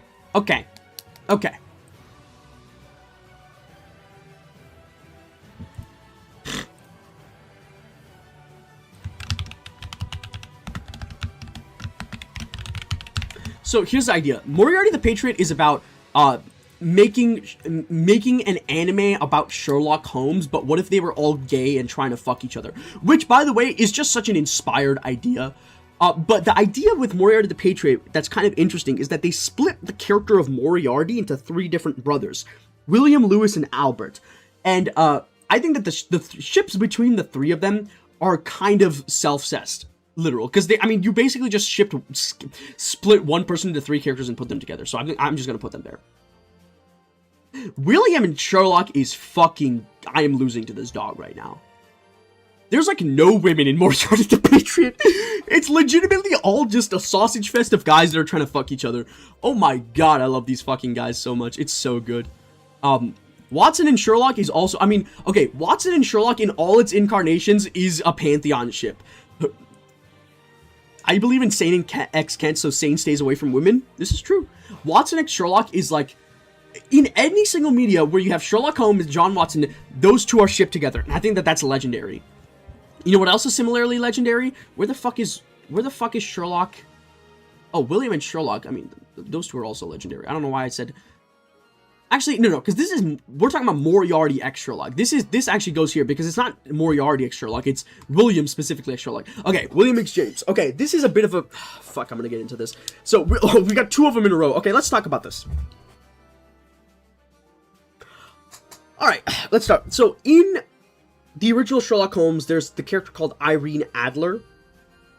Irene Adler, she's this woman that she's like a, what the fuck is she, she's a femme fatale, and she she's like got some, in the original story, she's got like some, she's got some blackmail, like a king of, like a prince of a country in Europe or something, and then he shows up to Sherlock, and then Sherlock's like, I'll figure out where she's hiding your special information and the illicit images that she has of you, and he goes to her house, and he fakes a fire, and then she looks at a specific place, and then he gets the safe, he figures out that the safe is there based on that. Anyways, this character is in Moriarty the Patriot. She gets fucking owned, and then she becomes a guy, James, and James is referred to as a guy. He acts like a guy. He insists that others refer to him as a guy. And so I am going to put this on the Yaoi tier list. I like this tier list because I like this, honestly, I just like this ship a fucking ton. I just think it's very inventive, to be perfectly honest. This is just a cool fucking idea for a ship. And the fun stuff is that Moriarty the Patriot is slowly turning into like a platter of like a lot of fun different characters from that era, like so Irene's new identity is now James Bond, so that's now James Bond. It's a fun thing. Similarly, Kisa is the main character of an Otome game, and is in the main routes, in most of the other routes where Kisa gets together with one of the other characters like Neji, Soshiro, Suzukai, Sadafumi, my favorite Soshiro, by the way. Kisa is displayed and acts like a woman. However, in the true route where Kisa does not interact with these 2, Kisa, Jack John is about Kisa sneaking into a school, a performance arts school, where guys play the roles of guys and women, and it's supposed to be a woman hiding as a guy, pretending to be a woman or a guy depending on the situation. But then eventually in the true route, you get what's called the Jack John role, which is you're a Jack if you're playing a guy or a John if you're playing a girl. So Soshiro plays Soshiro's a John, Suzu's a Jack, Kai's Jack, Sadafumi's a John, Neji does fucking whatever. But in the true route, it's revealed that Kisa kind of likes the ambiguity and doesn't like being constrained by one gender. So I'm gonna do this. The funny thing about this route is that Neji hates women, and so he has to figure out what the fuck he's gonna do with his own feelings after this. I think it's fucking hilarious. This is not because it's hot, but because it's funny. Shoshiro and Suzu, these are like the first years in the school, so they're like, along with Kisa, so they're like, hang out together. This is kind of an out of necessity ship, but I think both these characters are adorable, but I think they're good together. Kai and Sadafumi is also kind of out of necessity, because they're like the third years that are like super powerful. Okay, let's move on to Ephraim Innes. Okay.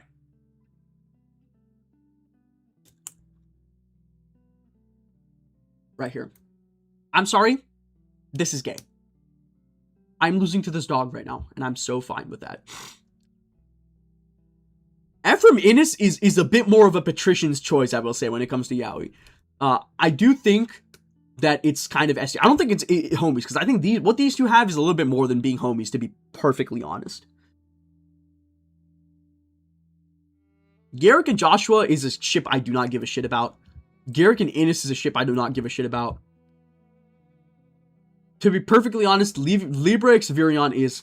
I am aware about the ship. I'm aware about how it works. I just don't think it's that good. Saffron Zelgius, I think, is a solid B tier ship. Actually, no, they're alone together. They're the only ones who know the true plans of Ashura. Tibarn and Raisin, I like the ship. Yeah, but it's not that. I think the ship is okay. Ike Ranulph is also a B tier ship, to be perfectly honest. I don't really like it that much. Ike Soren, I mean, this is a fucking... I am currently losing to Destruct. Listening to some Full Metal Demon right now. Ike Zelgius, right here.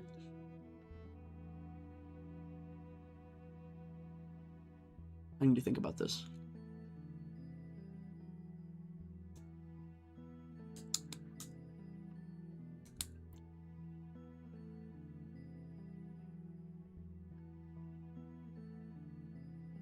I don't like this ship, honestly. I feel like Ike and Zelgius don't really have a good dynamic with each other. I think that Saffron and Zelgius have a much more interesting dynamic with each other, but even then, it's not really like a ship that I care too much about.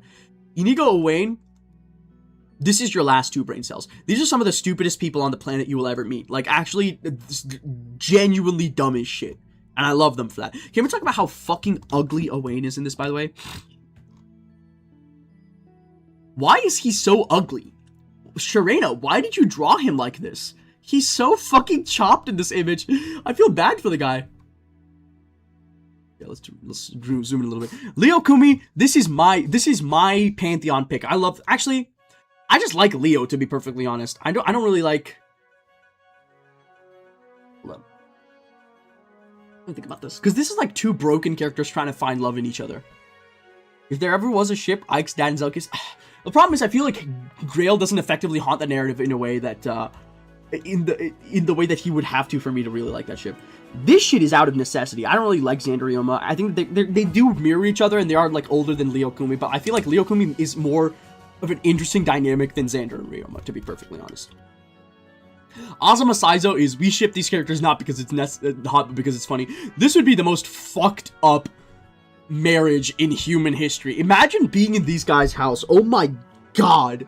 It would be so fucked up. Actually, no, this is Rage Bader X Rage Beatty. I love this fucking ship.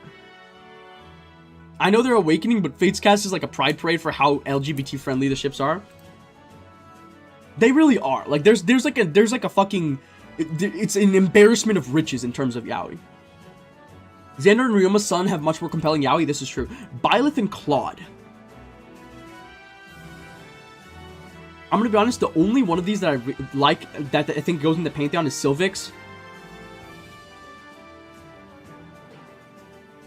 And Hubert Fernand. I mean, these were in the AO3 top 100 ships of all time last year, so, like, these deserve to be up here.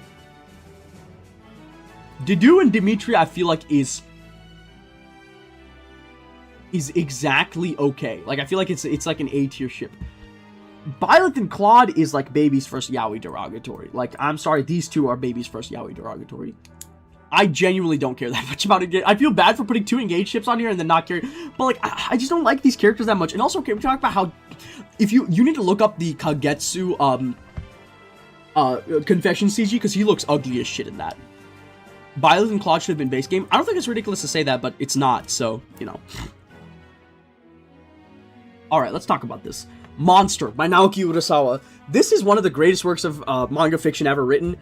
It is a thriller that always gives... Fuck! It should have been the white-haired Shiki, god damn it. This is, by the way, this is Shiki X, the white-haired one. The real Shiki, not Nanaya. Sorry, it's just, the image did not properly process. Let's talk about Tenma and Lunge. So Lunge is supposed to be like this, like, badass detective that's trying to figure out where Tenma is. But what you realize is that he's just super ill-equipped for the world. Like, he's too self-absorbed. He's not there. But, like, I think that it's fucking awesome how they are. Like, the way they act with each other. But Tenma X Grimmer does not have a ton of screen time in the greater context of Monster. Like, Lunge is there since, like, chapter 1. Grimmer is fucking awesome. I love this guy. This is Boy Who's Evil for being weak X Boy Who's Evil for being alive. This is 100%. I love these two kids. Did Curran and Heinwald make the list at some point? I'm sorry, my memories of Monster are not that good. I need to do a reread, but those are the only characters that I really remember. Curran and Heinwald, unfortunately, oh, no, you're talking about the fucking, I do not, so ships for stuff that I just don't know, unfortunately did not make the cut. So, that's a ship from, what's it called, Dragalia Lost, and I have never played a minute of Dragalia Lost, so I wouldn't really be able to rate it properly.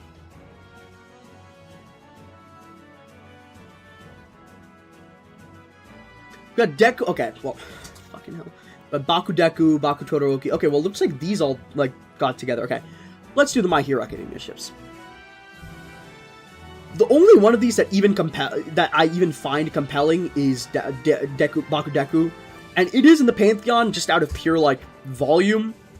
The others, I'm just, like, kind of babies first yaoi derogatory. I just don't think My Hero Academia. This one, no. This one is cinema. Aizawa and Oboro is so fucking good. I like this one a lot. I actually really, really like this one.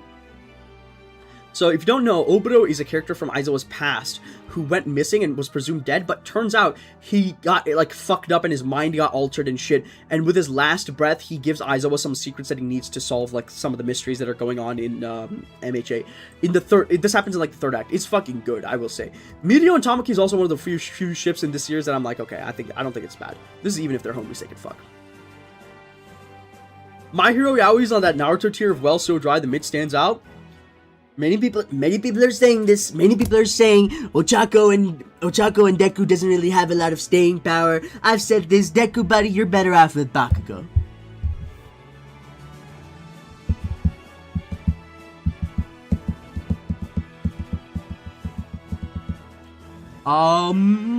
Sorry, I'm just trying to put some fucking characters together for other shit.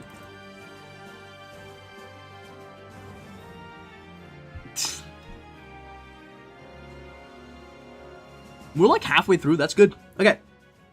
Hijiri and Hajime. Okay, these are two characters from I Want to Be Killed by the Beautiful You. I want to talk about this because this is this series has been the cause of some discourse in the past, and I just want to discuss it. This is a series that was recommended by Tatsuki Fujimoto, Chainsaw Man's author, and basically the idea is that Hajime is like a fucking demon, and he makes pacts with women, and he fucking strangles them. Like, he doesn't strangle them, he basically takes their life, and Hijiri is like, fuck, I want you to do that to me, so I wish that was happening to me so bad. Hijiri's in the fucking cuck chair, like, straight up, but, I'm sorry, this is a deeply immoral series. These people are fucking awful people, but god damn if I'm not losing to that fucking dog at chess. There's an inherent eros in things that are taboo and just fucked up and gross. And you have to kind of accept that. You gotta kind of accept that. And Hijiri and Hajime is one of those ships where you gotta kind of accept that. Ichi and Gokuraku, this is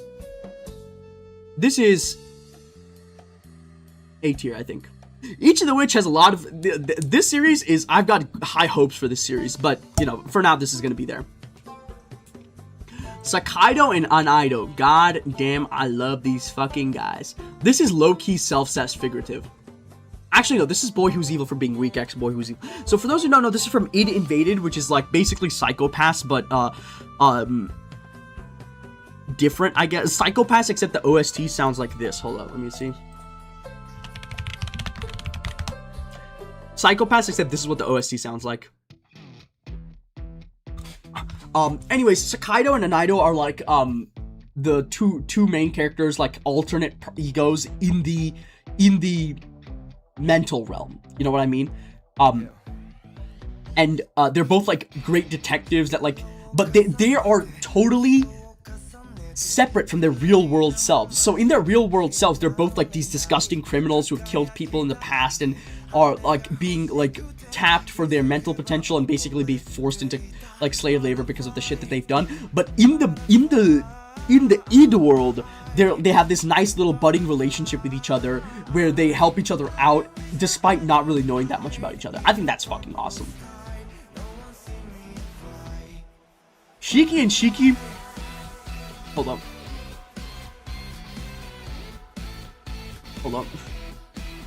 Let me see if I can find the tweet that inspired this.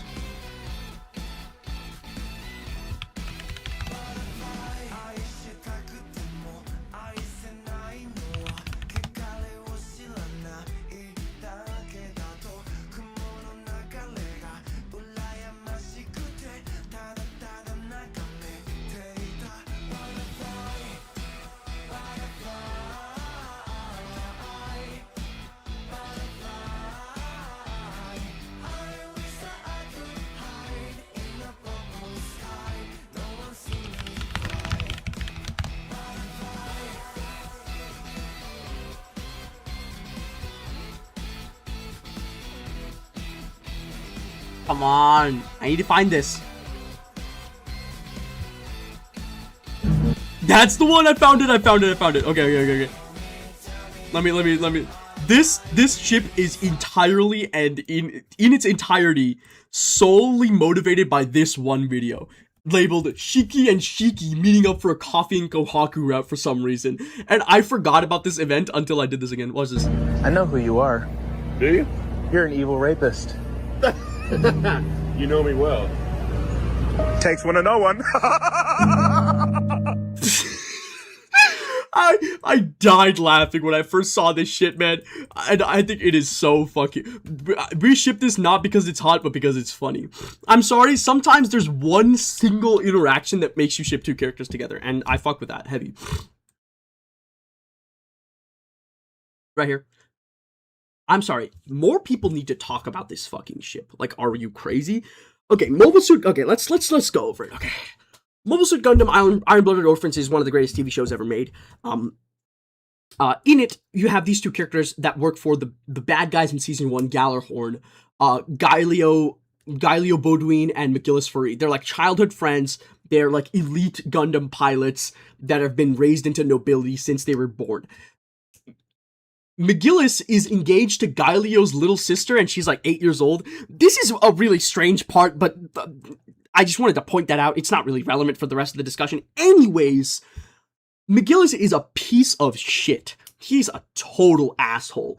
And towards the end of Season 1, McGillis betrays everybody in Gallarhorn to seize power, and one of those is Gaelio. The last person he betrays in Gallarhorn is Gaelio, and there is this fucking beautiful scene where McGillis, he twists in the knife by saying, I'll make sure to treat your sister well, as he kills Gaelio, and Gaelio's like, and then he blows up.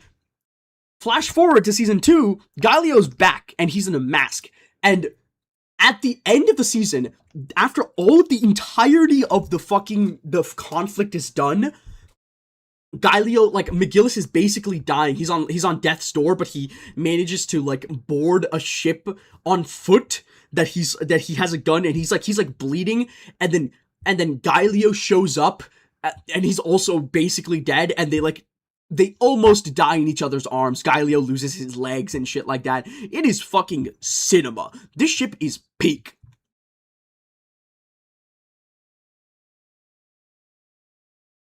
Sorry, we're gonna talk about more Gundam right now. I fucking love Gundam. Let's talk about Gundam. There should be at least one more Gundam. Yeah, Mikazuki, Orga, and then Setsu. Okay. Let's finish up Iron-Blooded Orphans. Mikazuki and Orga, I mean, these are the main characters in Iron-Blooded Orphans. Orga, this is problematic power gap in theory. I like this. I like this ship. Mikazuki, he basically sees himself as a tool for Orga, and Orga exploits that in a way that's kind of disgusting, but also beautiful in a way. But I mean, they're in it for the long haul. Like, Orga could never even imagine betraying Mikazuki, so it's not like fucked up in that way. It's just fucked up in a way that, like, why would you ask for that relationship to begin with? Anyways.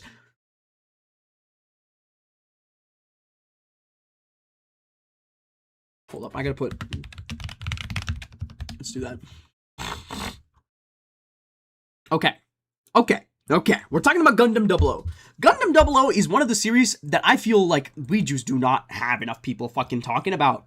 Like, am I crazy? Why does nobody talk about Gundam 00? It fucking rules. Anyways, let me put on some fucking We Are Celestial Being. Put that shit on.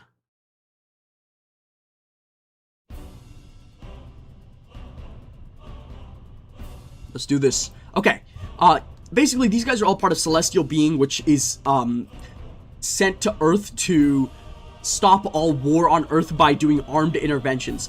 And obviously, like in Gundam, everything goes wrong, and it's fucking awesome. Setsuna, he's like the youngest of them, and he's like the main character. He's a fucking creep. Like he just says, Gundam, I am a Gundam. And then Lock-On, who's the older brother figure, is like, Setsuna, what the fuck are you talking about, man?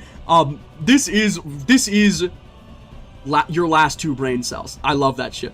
Tieria and Setsuna is Rage Baiter x Rage Baity. Nobody pisses off Tieria more than, like, in their, like, domestic lives, nobody pisses off Tieria more than Setsuna, but they have to work together because they're part of Celestial Being. It's fucking awesome. Tieria and Lock-On, this is a boy who is evil for being weak x a boy who is evil for being alive. The reason this says Lock-On Season 1 is that there's two characters named Lock-On Stratus. At the end of Season 1, spoiler alert, Lock-On fucking dies. And then in Season 2, his twin brother, takes on the role of Lock-On, and I do like the part where Tieria has to, like, deal with Lock-On's loss and, like, the new Lock-On, and has to understand that they're different people. But Season 2 Lock-On has, like, a really het-slop relationship to the point where I actually don't really feel comfortable shipping him. I just don't think that it's a good idea to ship him. But yeah, Tieria Lock-On Season 1 is really fucking good. I love those two together. Hallelujah x Hallelujah is literal self-cessed because he has dissociative identity, and like this Hallelujah is the part of him that like takes over when shit gets rough to protect him from like the outside world, basically. And it's an interesting relationship. But the thing is, I think it's cool because like Hallelujah and Hallelujah are the only ones that are able to be there for each other, because Hallelujah has been so fucking neglected in his life that it does kind of feel like he's got nobody else other than his altar. I like it.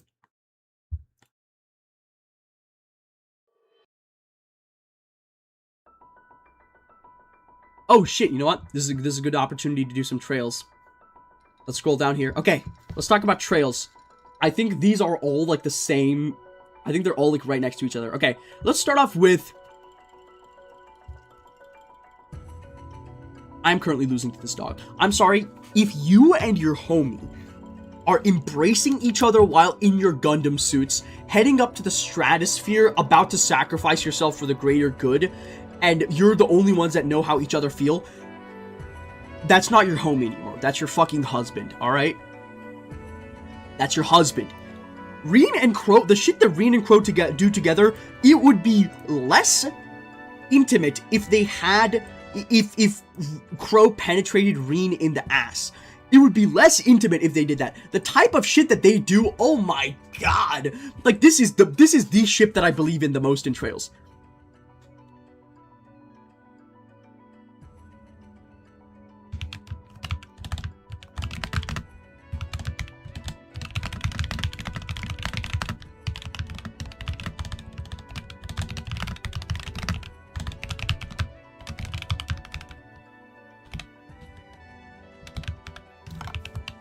Hold up, I gotta fucking delete this.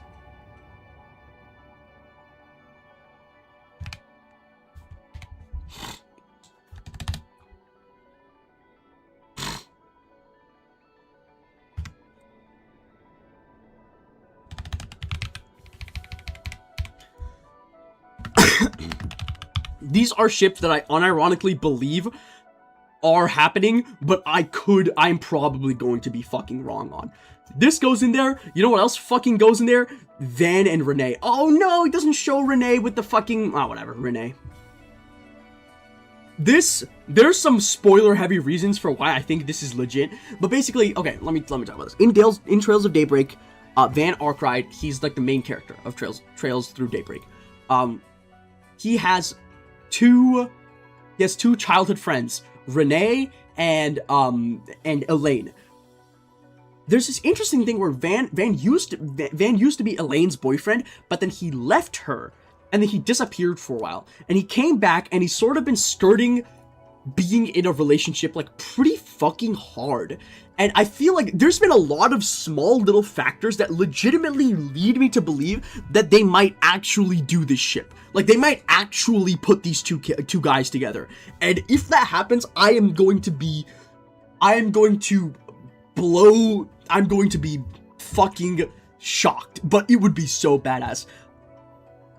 Basically, the thing is that Van, there's a bunch of characters that Van has like some level of relationship with, but in Horizon, one of the premier potential romantic interests is somebody that he like straight up turned down. He was like, I'm sorry, we're not a good fit together. And he just straight up said that. And he said that it's not because of Elaine. So maybe Renee can just slide into the DMs there. That's all I'm trying to say. Anyways, let's go back to where we were. Giorno and Bucciarati, this is a legendary ship. I'm sorry. The type of shit Bucciarati does for Giorno is actually ridiculous. Bucciarati in fucking where the part at the end of part 3 where Bucciarati's a shambling fucking corpse and he's doing everything he can and he can't see, he can't hear. He's like the fucking Goku meme images where he's got no arms, no legs, he's blind. He's doing that, except he's still trying to get to where fucking what's his face is, King Crimson guy. What the fuck is his name? Diavolo is, and it's so fucking, it is so hot and I love it. Johnny Gyro also goes in the fucking Pantheon. Like, come on, let's be real here. Not all of the Joe Bro ships go in the Pantheon, however. This, I think, is only Baby's first yaoi enduring, to be perfectly honest with you. And Joseph, Umi, and Kira, this is like super spoiler heavy, so I don't want to talk about it too much. But this is, even if they're homies can fuck, you know. And they do a little bit more than fuck, actually, in reality. That's how I feel about Josuke and Okuyasu, actually, as well. Let's talk about Joseph and Caesar. Joseph and Caesar is my favorite Joe Bro ship. It's even better than Jaijo. I love this fucking ship. I am a big Part 2 Dick Rider. I fucking love Battle Tendency. It's so stylish, it's so daring, and it's just so willing to do genuine bullshit, and I love that. I love that for it. Let's talk about Jotaro and Kakyoin. I do not understand the hype for this ship. Why is there so much porn of Jotaro and Kakyoin specifically? I really don't get it. Is it because they go to the same school together? I don't really feel any sex appeal in any of the characters in Part 3. Straight up. I just don't like it. It's just a ship that I don't give a shit about.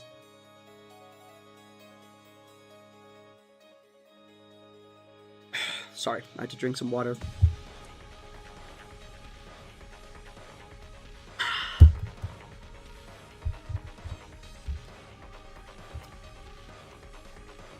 Where the fuck is Joker and Akechi? Oh, there he is.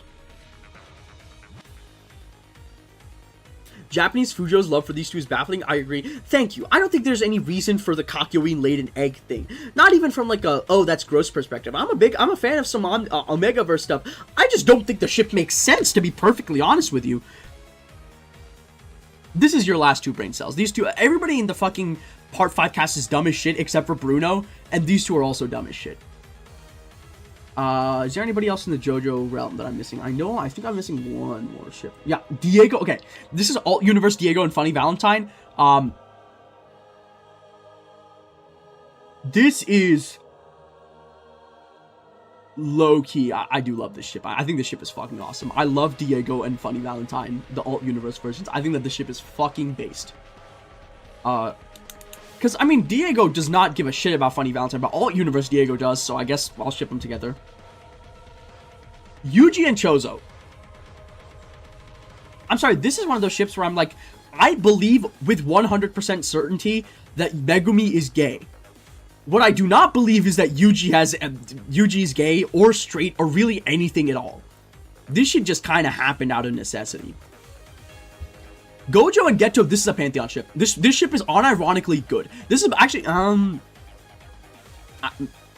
gonna put that there. Actually, no, this is right here.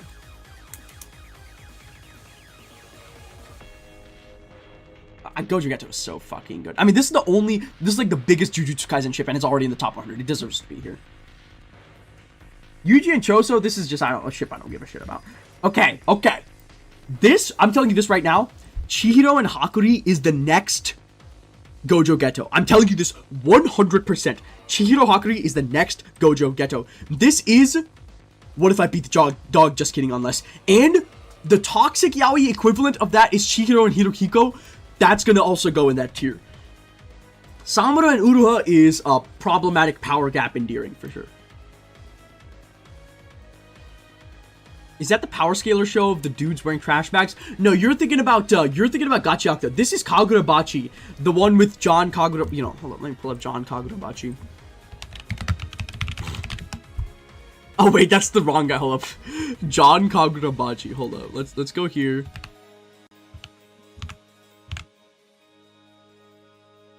Oh, fuck's sake.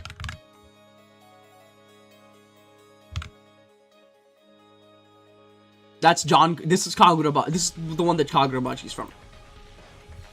Basically, what happened with Kagurabachi is that the Fujoshis, like, Kagurabachi was, like, not doing well. And then the Fujoshis claimed control of it because and bought it for cheap. And then made something crazy good out of it. And now we have Chihiro Hakuri and Chihiro Hirohiko. Kagurabachi is unironically good now. And, like, it's significantly important. Oh, Jujutsu Kaisen? I don't know what... Jujutsu Kaisen is low-key. It is a power scaler show. I don't know what you mean by guys wearing trash bags, but I guess. Okay. We gotta finish up Kagurabachi. We got Kunishige and Shiba.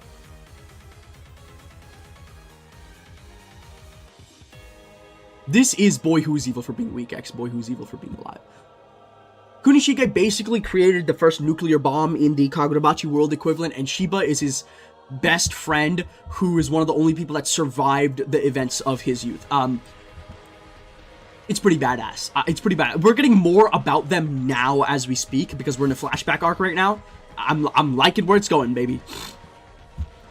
This one, Miyuki and Ishigami. This is low-key your last two brain cells, because these two are dumb as fuck. Like, these two they do kind of have a brotherly bond, but they are just, like, so stupid. And they care a lot about each other very implicitly. And I think that it's fucking awesome. Actually, this fucking goes here. I love these two idiots together. I love them so much. They're so stupid. Kaguya-sama is one of my favorite comedy series. I don't give a shit about the romance. It's just straight up, unironically funny, full stop. I love that shit. Okay. It's time to come to Kingdom Hearts. I mean, okay, let's just be real here. Sora and Riku goes in the fucking pantheon. Legendary ship. I mean, Sora legitimately cares more about Riku than he could possibly care about Kairi or, like, literally anybody else. It is crazy how little... At some point, writers realized that the Fujoshis are the ones that keep their series going, and they started appealing to them way more, and part of that resulted in Kairi just being super ignored in Kingdom Hearts, and I think that's really fucking funny. Anyways, here we have Sora and Roxas. This is self-cessed literal endearing. I love this fucking shit. This ship is so good. The end of the first act of Kingdom Hearts 2 is some of the best video gaming ever. I mean, I don't think a lot of people are arguing that anymore. I think we're past that, like, 2012 rhetoric where people think that just because the start of a game is boring, it's bad. And it's not even boring because you have a fucking skateboard. How could you possibly think that a game where you get a skateboard is boring? Like, are you stupid? Anyways, Axel and Roxas, I mean, this is also low-key pantheon. Like, these two, he cares about Roxas so fucking much. It is so cute. It's kind of like, it's a little bit, this is a little bit, like, Chuya and, not Chuya, like, this is a little bit like, no, this is a little bit like Dazai and, Akutagawa, except a little bit more wholesome. God damn, I still got so much shit. Oh my god. Hold up. Let's move this up. Visa Starfrost here. Where the fuck is Alibur? Alibur right here. Where the fuck is... I have to be tripping.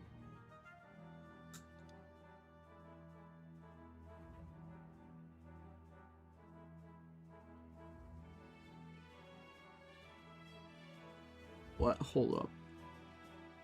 I'm trying to like order this shit and it's like a little bit, it's being a little bit annoying.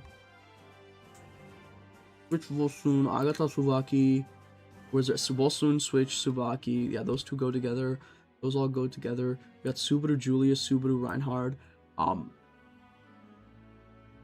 Yeah, this is fine. This is fine.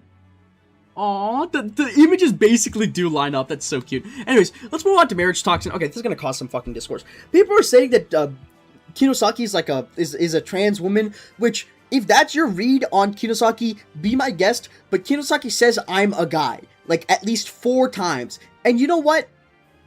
I am thinking I might beat this dog. Low key, I might beat this dog. Like, unironically, there's a chance that I beat that fucking dog. Anyways, Chunglu, this is, I'm not beating this fucking dog. This is Link Click, it's a fun, like, mystery suspense series. It's Chinese, like, animated series. I like it, but this is, like, currently losing to the dog, open parentheses, I'm not fucking beating it, dude. Mob and Reigen is... Mob and Teruki is definitely, we ship these characters because it's funny. Mob and Reigen is like, man, I don't give a shit about this ship, straight up. This ship, okay, we need to talk about Deshu Kaiki and how fucking badass he is. He is so fucking awesome. The only Monogatari is a series that I have a lot of issues with. The one issue I do not have is this book called Koi Monogatari, which is just pure, unfiltered, unadulterated gas. It is just absolute cinema. That book actually made me think that I liked Monogatari. This one is so fucking good. I love this shit so goddamn much. And Meme is like his childhood friend. And they have like such a fun little. They are never actually like together like in the same area, but they have like an effect on each other that's more subtle than that. I think it's so fucking fun. It's just a fun ship. Buggy and okay. Okay. Can we talk about this? Buggy and Shanks is it's a let me pull up something that's going to be very important here. Lightning Bolt MTG.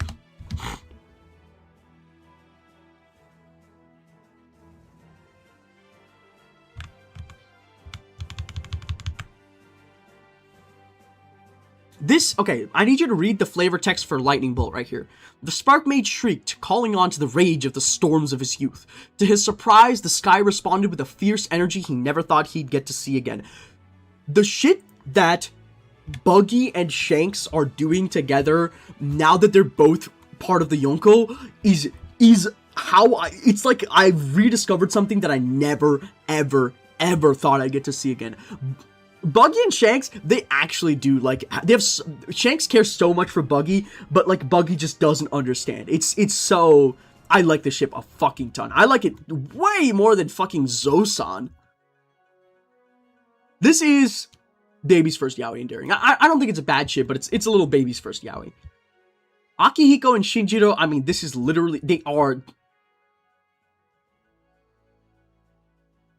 this is Boy Who's Evil for Being Weak, X Boy Who's Evil for Being Alive. It's a good ship. I really like it. Let's get the other Persona ships out here. Dojima Dachi, Ko Daisuke, Teddy Yu, Yosuke Teddy, Yu Yosuke.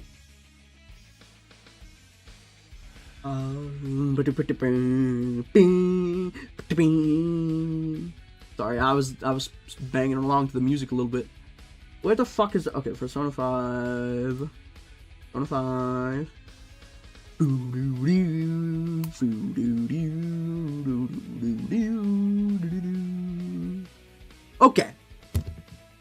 Ko and Daisuke, these are the Balls gang. These are your last 2 brain cells. I'm gonna be honest with you. These guys are just not fucking...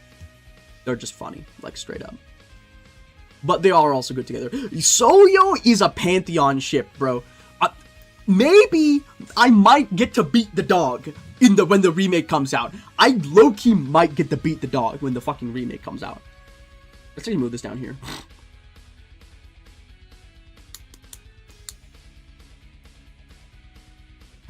Dojima and Adachi, this is a ship that I like. but I don't like it that much. This is, I think, even if they're homies can fuck sometimes. This is, Yu-Adachi is like very toxic, but like in a fun way, so I'll allow it.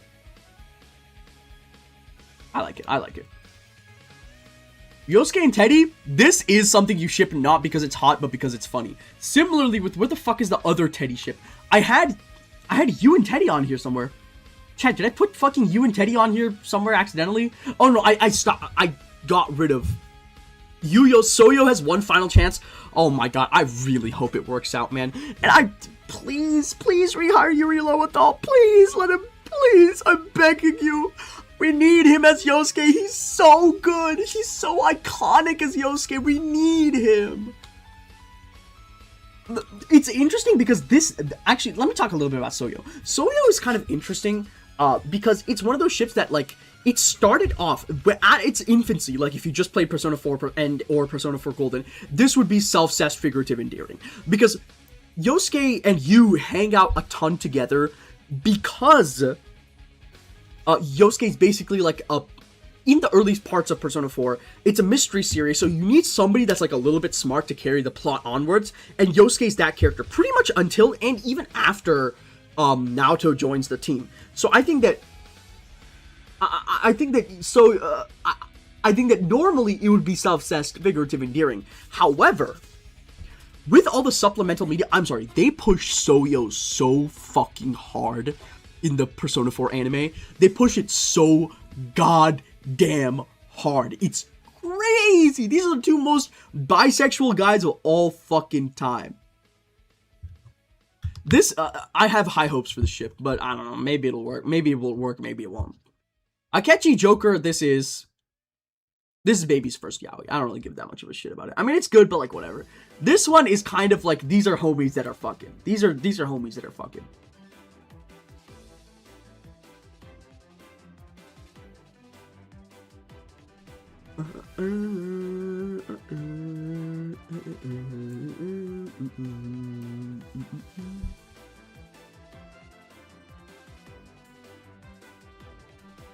Alright, let's talk about this. Ryuzaki and Tatsuya. So Ouroboros is a series about these two guys whose like mom or what, like their adoptive parent or whatever was killed by a guy with a gold watch, and they learned that the gold watches are like part of like the police force or whatever. So Ryuzaki is part of the police force, and Tatsuya is he's a Yakuza, and they both are trying to figure out like the who's at the end of the tunnel, you know? It's pretty good. I like it.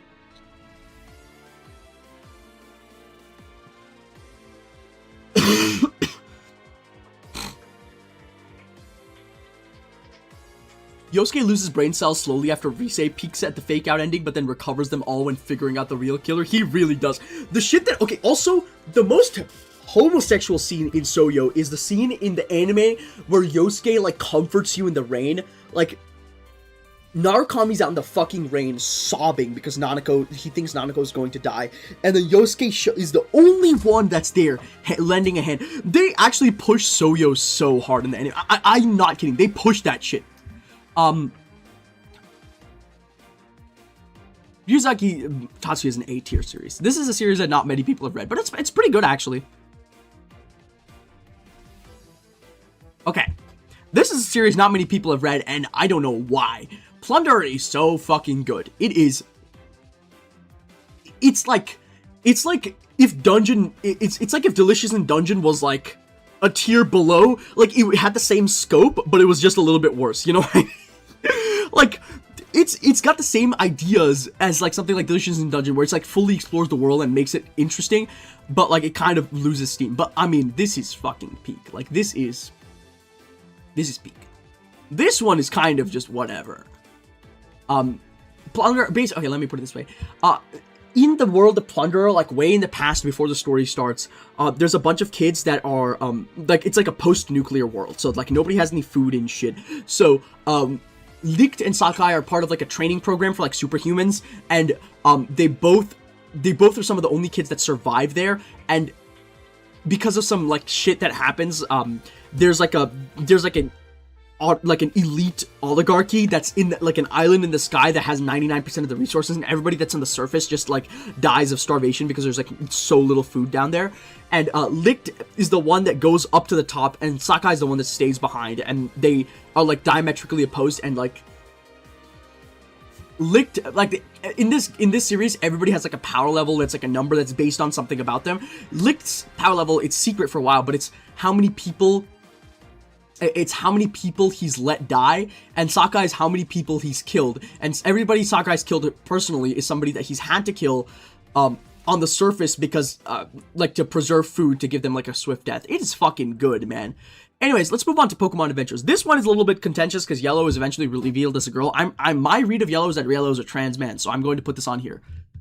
You know what? Let's put it in Schrodinger's Yaoi. Fuck it. I'm sure that Mihai and Arata feel a little bit because I don't really know how Yellow is supposed to be read. If Yellow is supposed to be read as a trans man, we can put Yellow here, red and Yellow here. Otherwise, not really.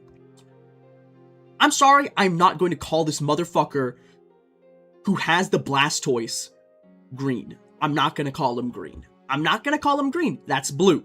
He has a blue shirt. He has a blue charm. He has a blue starter. His name is fucking blue. The woman's name is green. This is Rage Beta. Actually, no, this is Baby's first Yaoi, for sure. Diamond and Pearl is your last two brain cells. These two are... So Diamond and Pearl is a ton of fun, actually. Diamond and Pearl is a series where Pokemon Adventures Diamond and Pearl is basically... These two have like a... They have a Bokeh Sukumi act with each other. It is fucking awesome, and they're so fun with each other. They are so cute. I love them. And it's not like their relationship's like perfectly. It's like fraught with some kind of like, you know, they kind of you know, go at odds with each other. Diamond has to grow past the image that Pearl has for him because Pearl kind of sees him as like an accessory to his own acts, and they have to learn that they're each their own people, and it's kind of cool.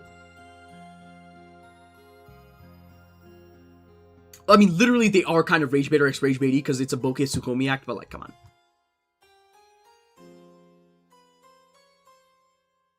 Fuck it.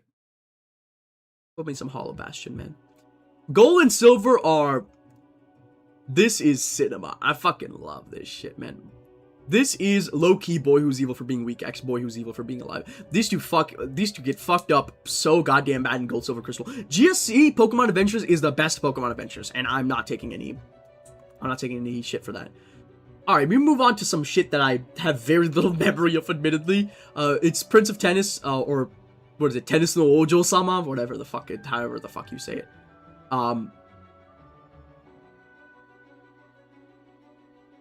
Anyways, Inoue and Kaido and Momoshiro and Kaido are two ships that I feel about kind of similarly. They're both just like the big guys. And I think it's kind of fun. This is Baby's first Yaoi. This is your last two brain cells. For sure. Okay, Psycho Pass. Here we go.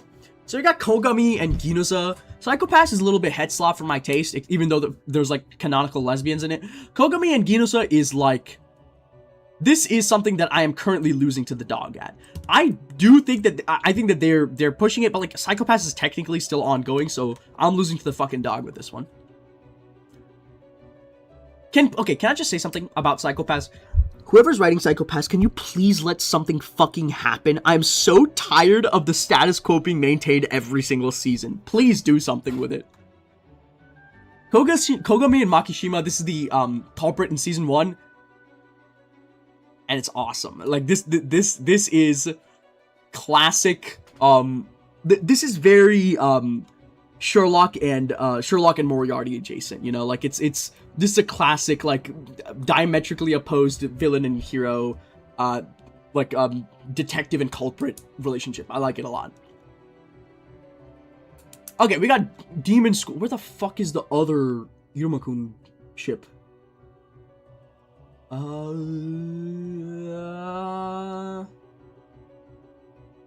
Am I stupid? There we go. Okay, right here. Inoue and Asmodeus, I am low Kirkanuanly losing to this dog right now. And honestly, the same with Opera and Caligo. Iramis Kun is written by, like, one of the gayest women I've ever read anything by. I'm sorry, the way that she puts shit on paper, it's like you can tell that she is not, that is not a heterosexual woman. There's something up with her, and I love that for her, but, like, I can tell that I'm gonna be losing to that fucking dog. Ragnar Crimson. Okay, we need to talk about Ragnar Crimson. This is another series that I have heard legitimately nobody talking about. This is like a chuny-ass take on a high fantasy / dark fantasy series. The idea is that Ragnar is like a sword fighter, but and in a world where like dragons rule the world. And Ragnar, he fucking, okay, how do I put this? He somehow has a curse where he survives every encounter with dragons. Or at least it seems like it. That's what it seems like. Because we don't know for sure. But that's what it seems like. Is that, like, dragons just won't kill him, but they will fuck him up. Like, he's gone through a lot of shit.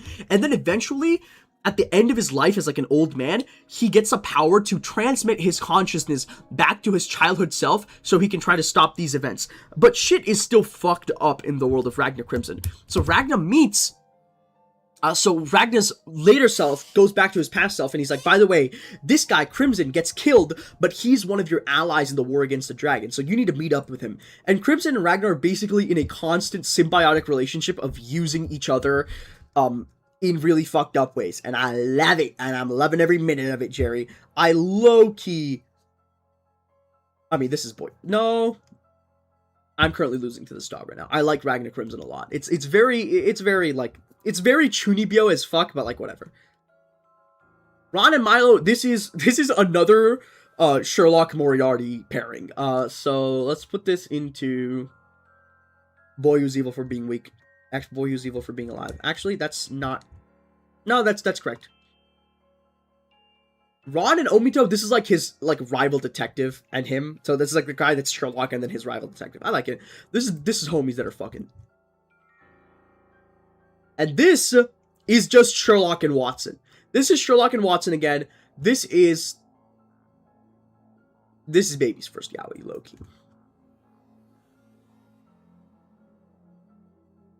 God, this is taking a lot out of me. I'm so fucking hungry right now. Alright, Shion and Haru. Okay.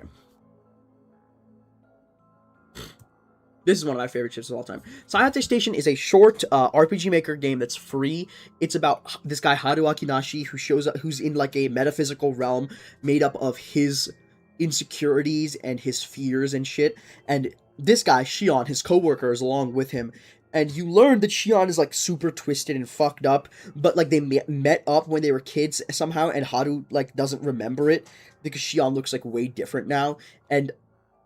And like, Shion killed everybody that's been causing Haru distress, and eventually, in the true ending, they vow to live with each other despite everything. But then in the true ending of the DLC, which is a canon sequel to it, Shion's like, I have to die for you to be happy. And then he dies, and then it's fucked up. I cried like 3 times playing it.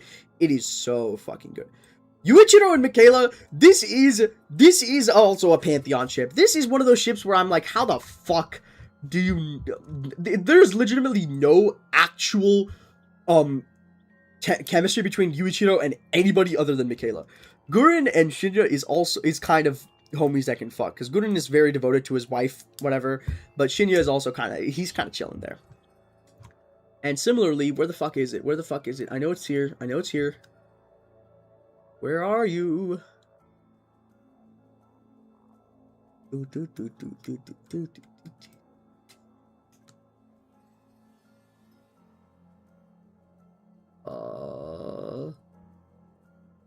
Crowley and Free, there we go.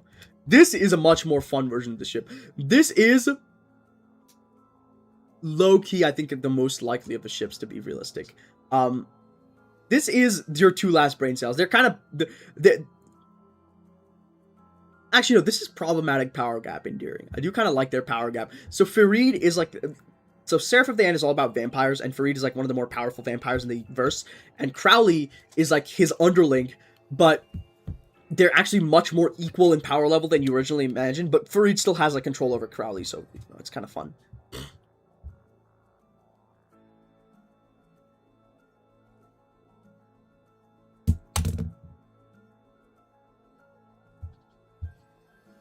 Sorry, give me a second. We're gonna move this up here. Lance Tyon. Where the fuck is Shulkin Alves? Shulkin Alves. Ifrael Orlugio. Ken Heisei, Ken Tsukimiya. We can put Lincoln Sidon next to Lincoln Gannon.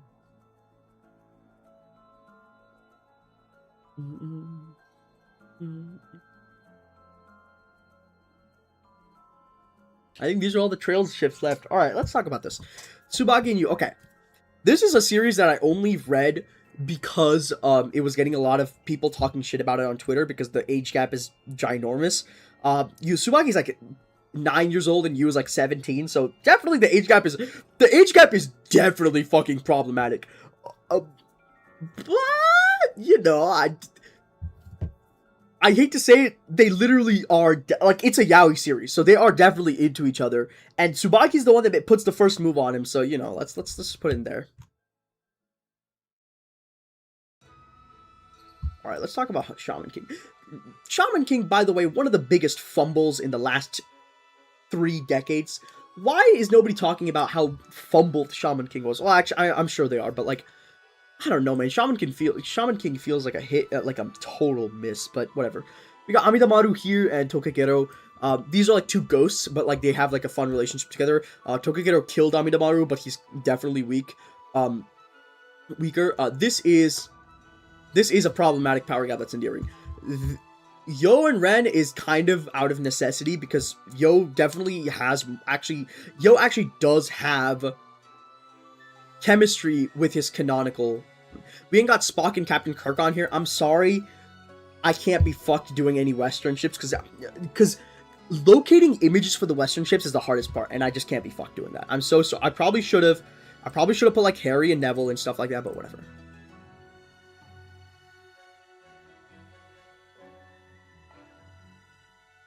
They did at length. Are you talking about Yo and Ren? Yeah, no, Yo and his wife have like good chemistry, so I don't. This is one of those things where you have to move on to like the best man of the wedding, which is Horohoro, and that's the one you put together with Ren. This is Baby's first yaoi. It's a classic series. Okay. Nobody in this fucking universe talks about Sket Dance. Why does nobody talk about Sket Dance? It's like the funniest fucking series ever put to paper. I'm losing my goddamn mind. Whatever. This is written by the premier assistant of the guy who wrote Gintama. And it's fun. It's about these 3 guys, Balsoon, Switch, and like, Himehiko, and they run like a student council, like, organization style thing, where, they help people out. No, I mean, talk about they did at length talk about the ending of Shaman King. I was like, yeah, I was thinking about it, I was like, wait, hold up, they probably did talk about this shit at the ending of Shaman King. Bolsun and Tsubaki, they are brothers, but they don't know about it. So they're twins, but they don't know about it. This is Rage Bait or X-Rage Bait, because these two have such a rivalry with each other in a fun way. Agata and Bosun, I legitimately don't think the ship is that good, I will say. Bosun and Switch, this is a goat tier. This is boy who's evil for being weak, X boy who's evil for being alive. So let me explain the lore of Switch. So Switch, his younger brother, he used to have a girlfriend. His younger brother was also friendly with his girlfriend, and he kind of got like jealous of his younger brother, which is kind of crazy. Anyways, his girlfriend's ex-boyfriend, no. His ex-girlfriend or something like that, a woman that's like obsessed with him or something like that, stabs and kills his younger brother, and Switch basically starts like kinning his younger brother, acting like his younger brother, going by his younger brother's name, because he feels so fucking bad for everything that's happened about his younger brother. And he stops talking and he starts using like a computer to talk. Like he goes like fully non-verbal. It's pretty good. And Bolsun is like the only person that he like genuinely trusts. Agata and Tsubaki, I do like this one. This is just like a solid B tier ship. I don't think it's bad. Taco and Towa, slow damage. I mean, these are literally 2 people that fuck several times, so like that's good.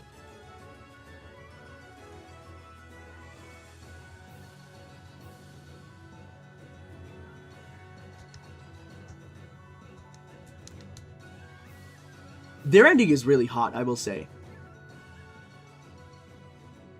I think it's S. I think it goes in S tier. It's a good ending. I can't lie. Okay, here we have Smogon, Tyranitar, and Excadrill.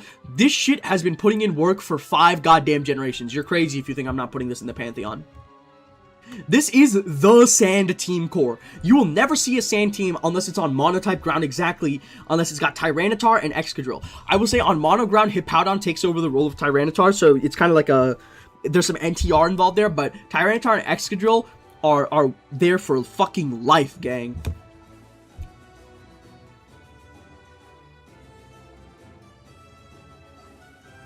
This goes here. This is a ship that I just don't think is good. I don't even know why I put it on here. I just figured I'd put it on here. Okabe and Rukako. Okay, this is... Okay, this actually is Schrodinger's Yaoi. Because depending on the timeline, this could just not be Yaoi. But also, I think it's exactly okay. I think the fact that... it's kind of fucked up because Rukako's feelings about being born a boy do fuel this ship. So it's a little bit like...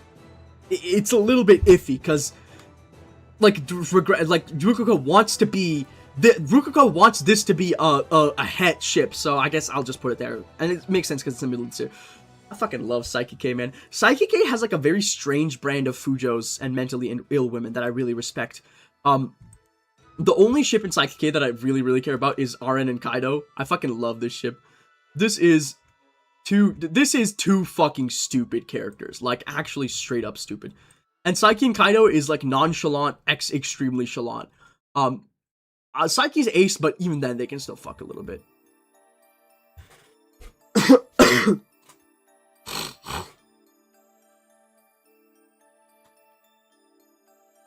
Here we have Fushi and Kahaku in To Your Eternity. Oh my god.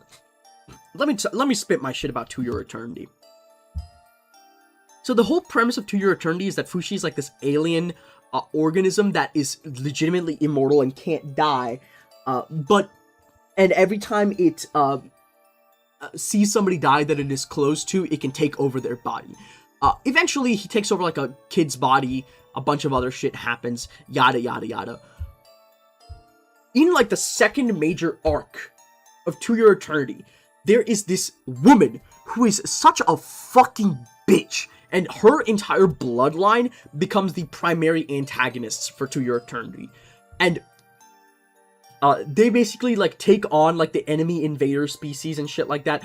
Kahaku, mind you, Kahaku is the only male descendant of that line. And the relationship that he has, everybody in that line is strangely drawn towards Fushi, and they want his dick and balls and shit. But Kahaku is the only one that I feel like has anything close to, like, a reasonable relationship. He, like, actually cares about Fushi and not just, like, his own bottom line. And the way that the relationship ends is so fucking tragic. Like, Kahaku gives his... He gives his everything for that. I love this fucking ship. This is boy who's evil for being weak, ex-boy who's evil for being alive. Kahaku's the one that's weak, by the way. Javier and Lloyd, I'm sorry, I am currently losing. I lost to this fucking dog. I lost to this dog. These two are so gay for each other. There is no way Lloyd gets married to a woman, man. Fuck off. Lloyd, he has a plot point where he is so fucking bad at singing that he ends up, that like anybody that hears him sing gets it's like a comically bad singing. And then towards the end of the series, Javier says to Lloyd that he actually likes his singing, and that's because he likes Lloyd as a person so much that he starts to enjoy his singing, and he means that shit unironically, and somehow you're supposed to make me believe that Lloyd marries a woman. Fuck you. I don't hate I will say Lloyd and Queen Alicia they're good together too. I don't hate them together, but Lloyd and Javier is such a good ship, it pisses me off, man. I can't believe they didn't do it. Like, Lloyd, it's just gonna make me mad. Okay, the summer Hikaru died. This is boy who's evil for being weak, ex-boy who's evil for being alive. And I'm giving the shit upward mobility. If things goes well, we could easily see it move up to, I'm giving it a delta of 2 tiers. So if the summer Hikaru dies ends up being dog shit, it could be moved down. But if it ends up being good, it could be moved up to the Pantheon tier. Legitimately, this ship has a lot of room to grow. I legitimately don't want to talk too much about it because Summer Hikaru Dies is really fucking good. So if you're interested, read it. Or watch it, I guess. The anime's coming out right now. Okay, I'm gonna be honest. Streets are telling me this is a Pantheon ship. Streets are telling me this is a Pantheon ship. And I haven't read ReZero in like 3 years, so I have no memory of this. But I'm going to be rereading this soon, so I'll be taking a look at that. Reinhardt and Subaru is low-key... Reinhardt and Subaru is low-key self-cessed figurative endearing, because they are kind of like each other. In the sense that Reinhardt has like 50,000 different protections.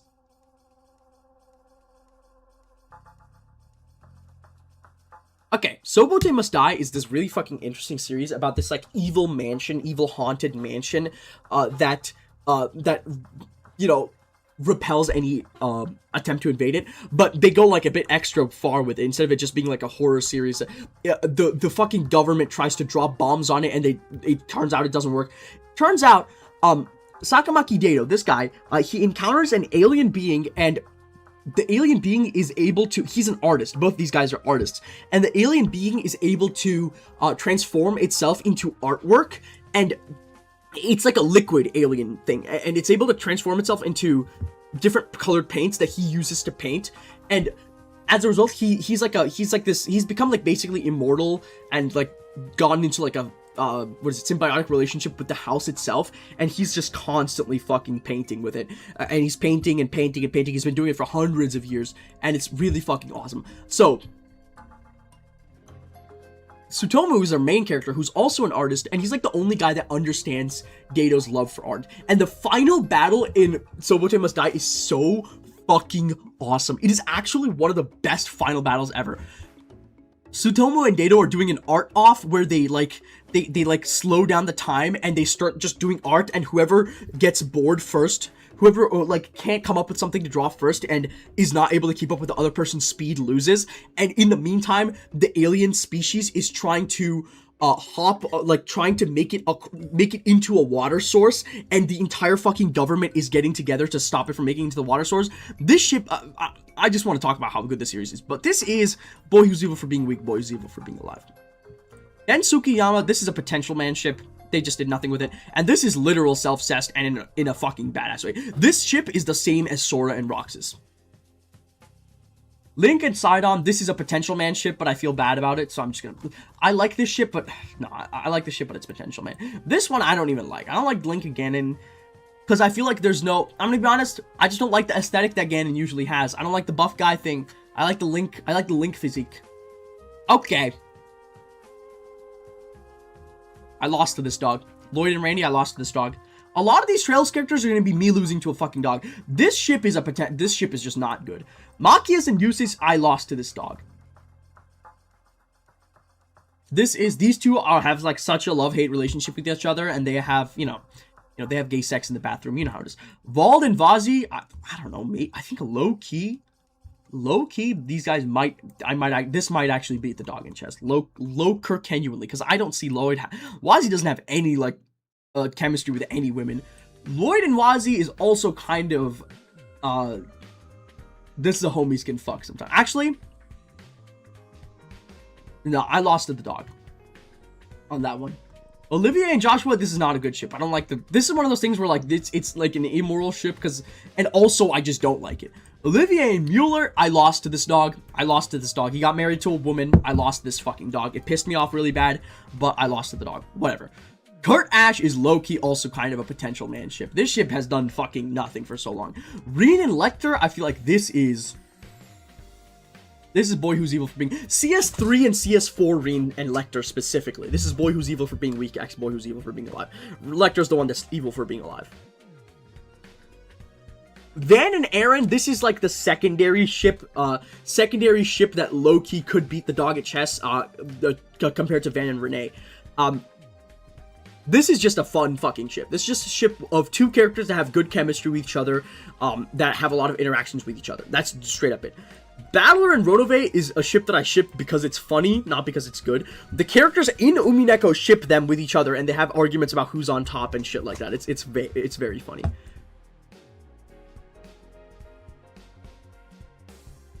This one is self-cessed, figurative, endearing. This is a problematic power gap endearing as well. Like the Usugoi is a series about a bunch of hot guys that are gambling with their lives on the line. Basically, it's a good time. This shit has been already made it into the Pantheon. With the last, like, 3 chapters, Kifre or Yu-Gi-Oh! Has made it into the Pantheon. The whole concept that Kifre has to be depressed or he will die, and or Yu-Gi-Oh! Has to allow Kifre to be depressed or Kifre's gonna die is so fucking badass. I think that's, like, such a funny fucking concept, and also really yaoi-ful. I like it. Shulk and Alvis is kind of a potential manship, and so is Shulk Ride, I hate to say it. Lance Tyon, I'm sorry. Let me show you my favorite Lance Tyon clip.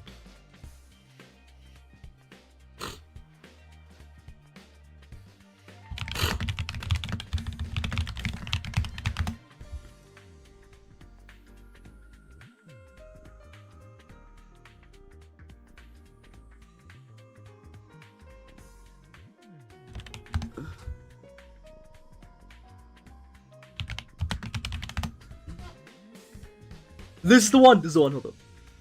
Hey. Okay.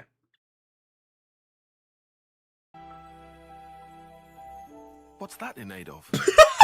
I can't stop thinking about what's that in aid of?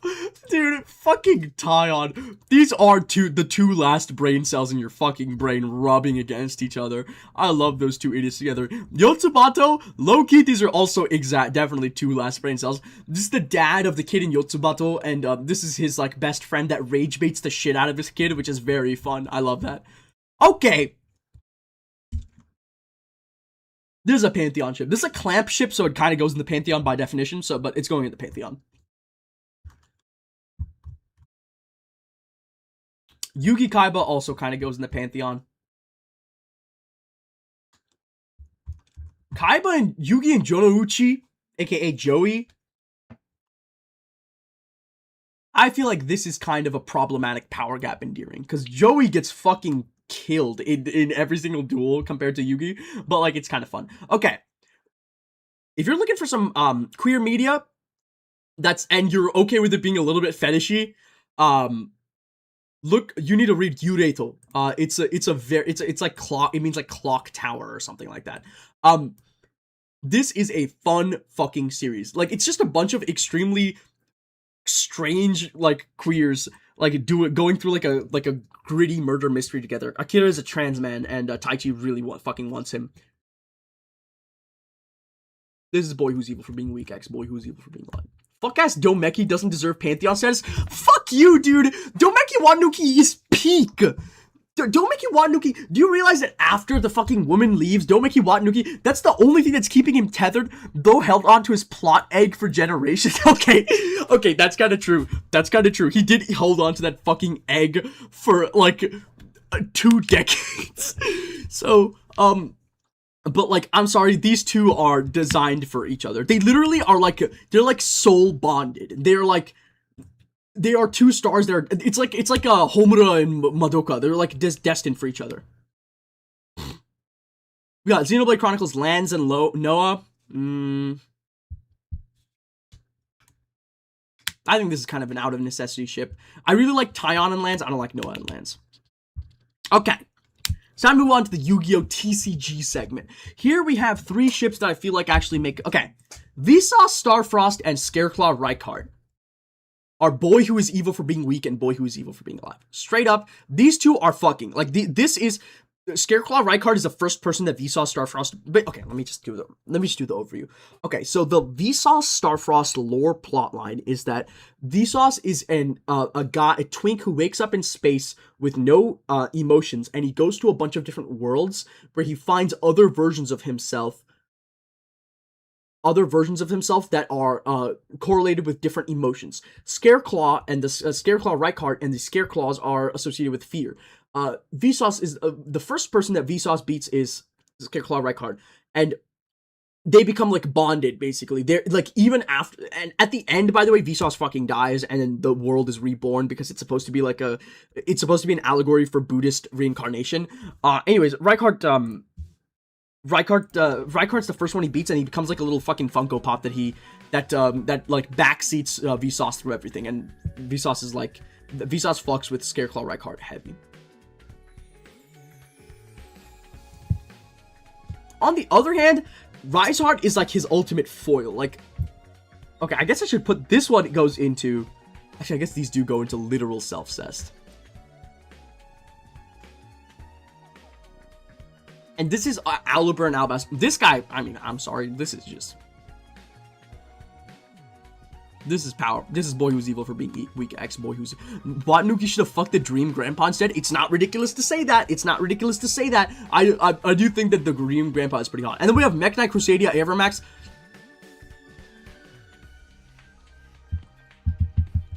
This is also... A lot of the best Yu-Gi-Oh! Chips are Boy Who's Evil for being weak X. Boy Who's Evil for being alive, I will say. Yu-Gi-Oh! Does have a lot more Yuri than Yaoi, I will say. That's also something to keep in mind. Okay. How the fuck am I going to explain Uran Mirage? Alright, let's talk about it. Okay. Witch Watch is a series that has these gorgeous covers, but these are the volume covers, by the way, and for some reason is not available physically in English. That beside the point. It's a series where these guys, these 1, 2... Let me see, Miharu. 1, 2, this guy, and then also this guy are in a house together, watching over a witch who's destined to have some bad shit happen to her, making sure that she's okay. And it's a comedy series where like a bunch of stupid shit happens, and they all like rage bait each other. These guys are all... If you like Gintama, if you like The Disastrous Life of Psyche K, if you like Sket Dance, if you like Nozaki-kun, you should be reading Witch Watch. It's also like about to end, so like it's good to read. Anyways, Morihito and Kanchi, these are like the first two guys. This is low-key baby's first yaoi, but I do kind of like it. Then we have Rui and Miharu. So Rui's lore is that he's like a descendant of Jekyll and Hyde, and Miharu is like, those are fictional characters. So like I don't really know what the implication of that is, but it's very funny to think about. Rui and Miharu are very fun characters. Unfortunately, they don't really have a lot of interaction together, so they are kind of potential men. Moi and Wolf are like the strong guys, like they're the strong guys living in the house. Wolf is Keigo, this guy's alter ego, because he's a werewolf, so they're like hanging out together and stuff. Even if these guys are homies, they can fuck sometimes, you know. And Kanchi and Keigo are also... No, Kanchi and Keigo are Rage Baiter x Rage Baity. Kanchi is the ultimate Tsukomi, and Keigo is the ultimate Bokeh. Like, Keigo's a fucking Rage Baiter, dude. Morihito and Keigo is low-key also Rage Baiter x Rage Baity. And also, Keigo and Wolf is literal, self-cest, because they're the same guy. So, let's just get that out of the way. Okay. How the actual fuck do I explain this shit? Okay, let's try to... Okay. In the world of Witch Watch, there is this... So, in the canon of Witch Watch, there is this manga called Uran Mirage that's, like, really popular. It's a shonen that's really popular. But it's a Fujo bait shonen where a lot of people ship the two main characters, Utsuro and Oboro. Now, you might be wondering, why the fuck am I putting two characters from a series inside a series in here? This is because, at several times, there are chapters of Witch Watch and or episodes of Witch Watch that are entirely just Uran Mirage chapters. They've done it like 3 times so far, and it is fucking hilarious every time, and every time I totally understand. So we're gonna put this into... So this is like a... I'm gonna put this into a place where this is like really, really recognizable. Like where like it like really stands out. I'm gonna put this like in the Pantheon tier, so I can bait people into seeing what it is, because I also think that this is a very funny thing to put on here. We ship the it's low key. We ship these characters not because it's hot, but because it's funny. But this is Zerozaki and E. They're from Zarigoto, which is one of Nisio Isin's works, one of the ones that's actually good.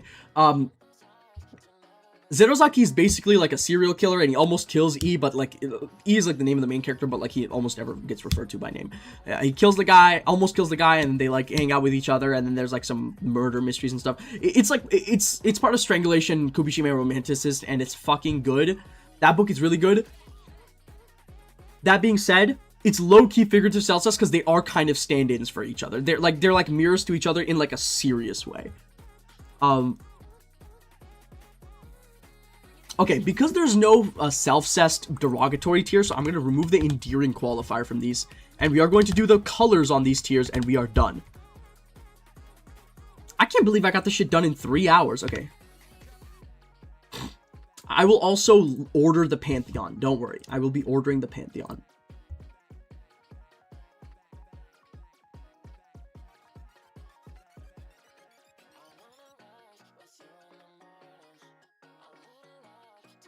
Also, can we talk about how, where the fuck is he? Sakaido? Where is Sakaido? God damn it. Sakaido's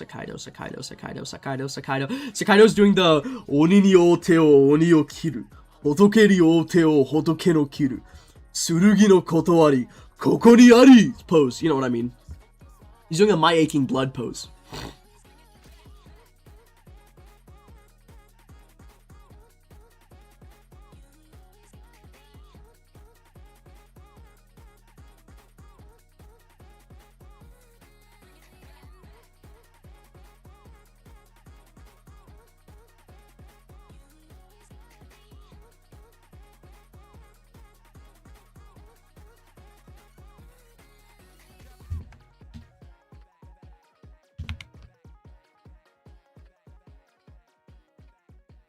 I need white text. Fuck it, I'll just skip this tier.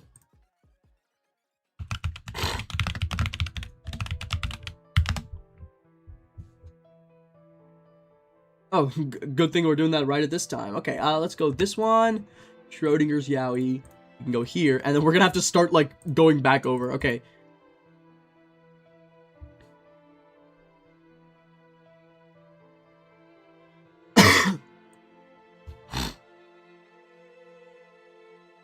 Holy fuck.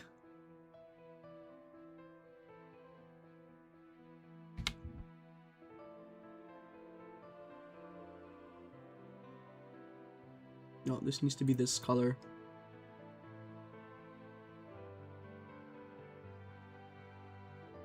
Hold up. This is self-cessed, figurative, derogatory.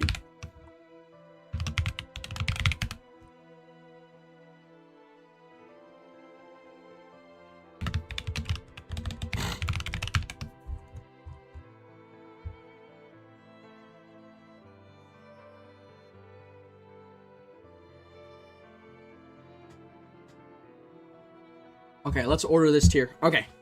Number 1, Suzalulu. What do I think needs to go at the top of this list? Suzalulu needs to go at the top. Joseph Caesar needs to go at the top. Takumi Eto needs to go here. This needs to go here. Yuichiro Michaela. This can, like, go here.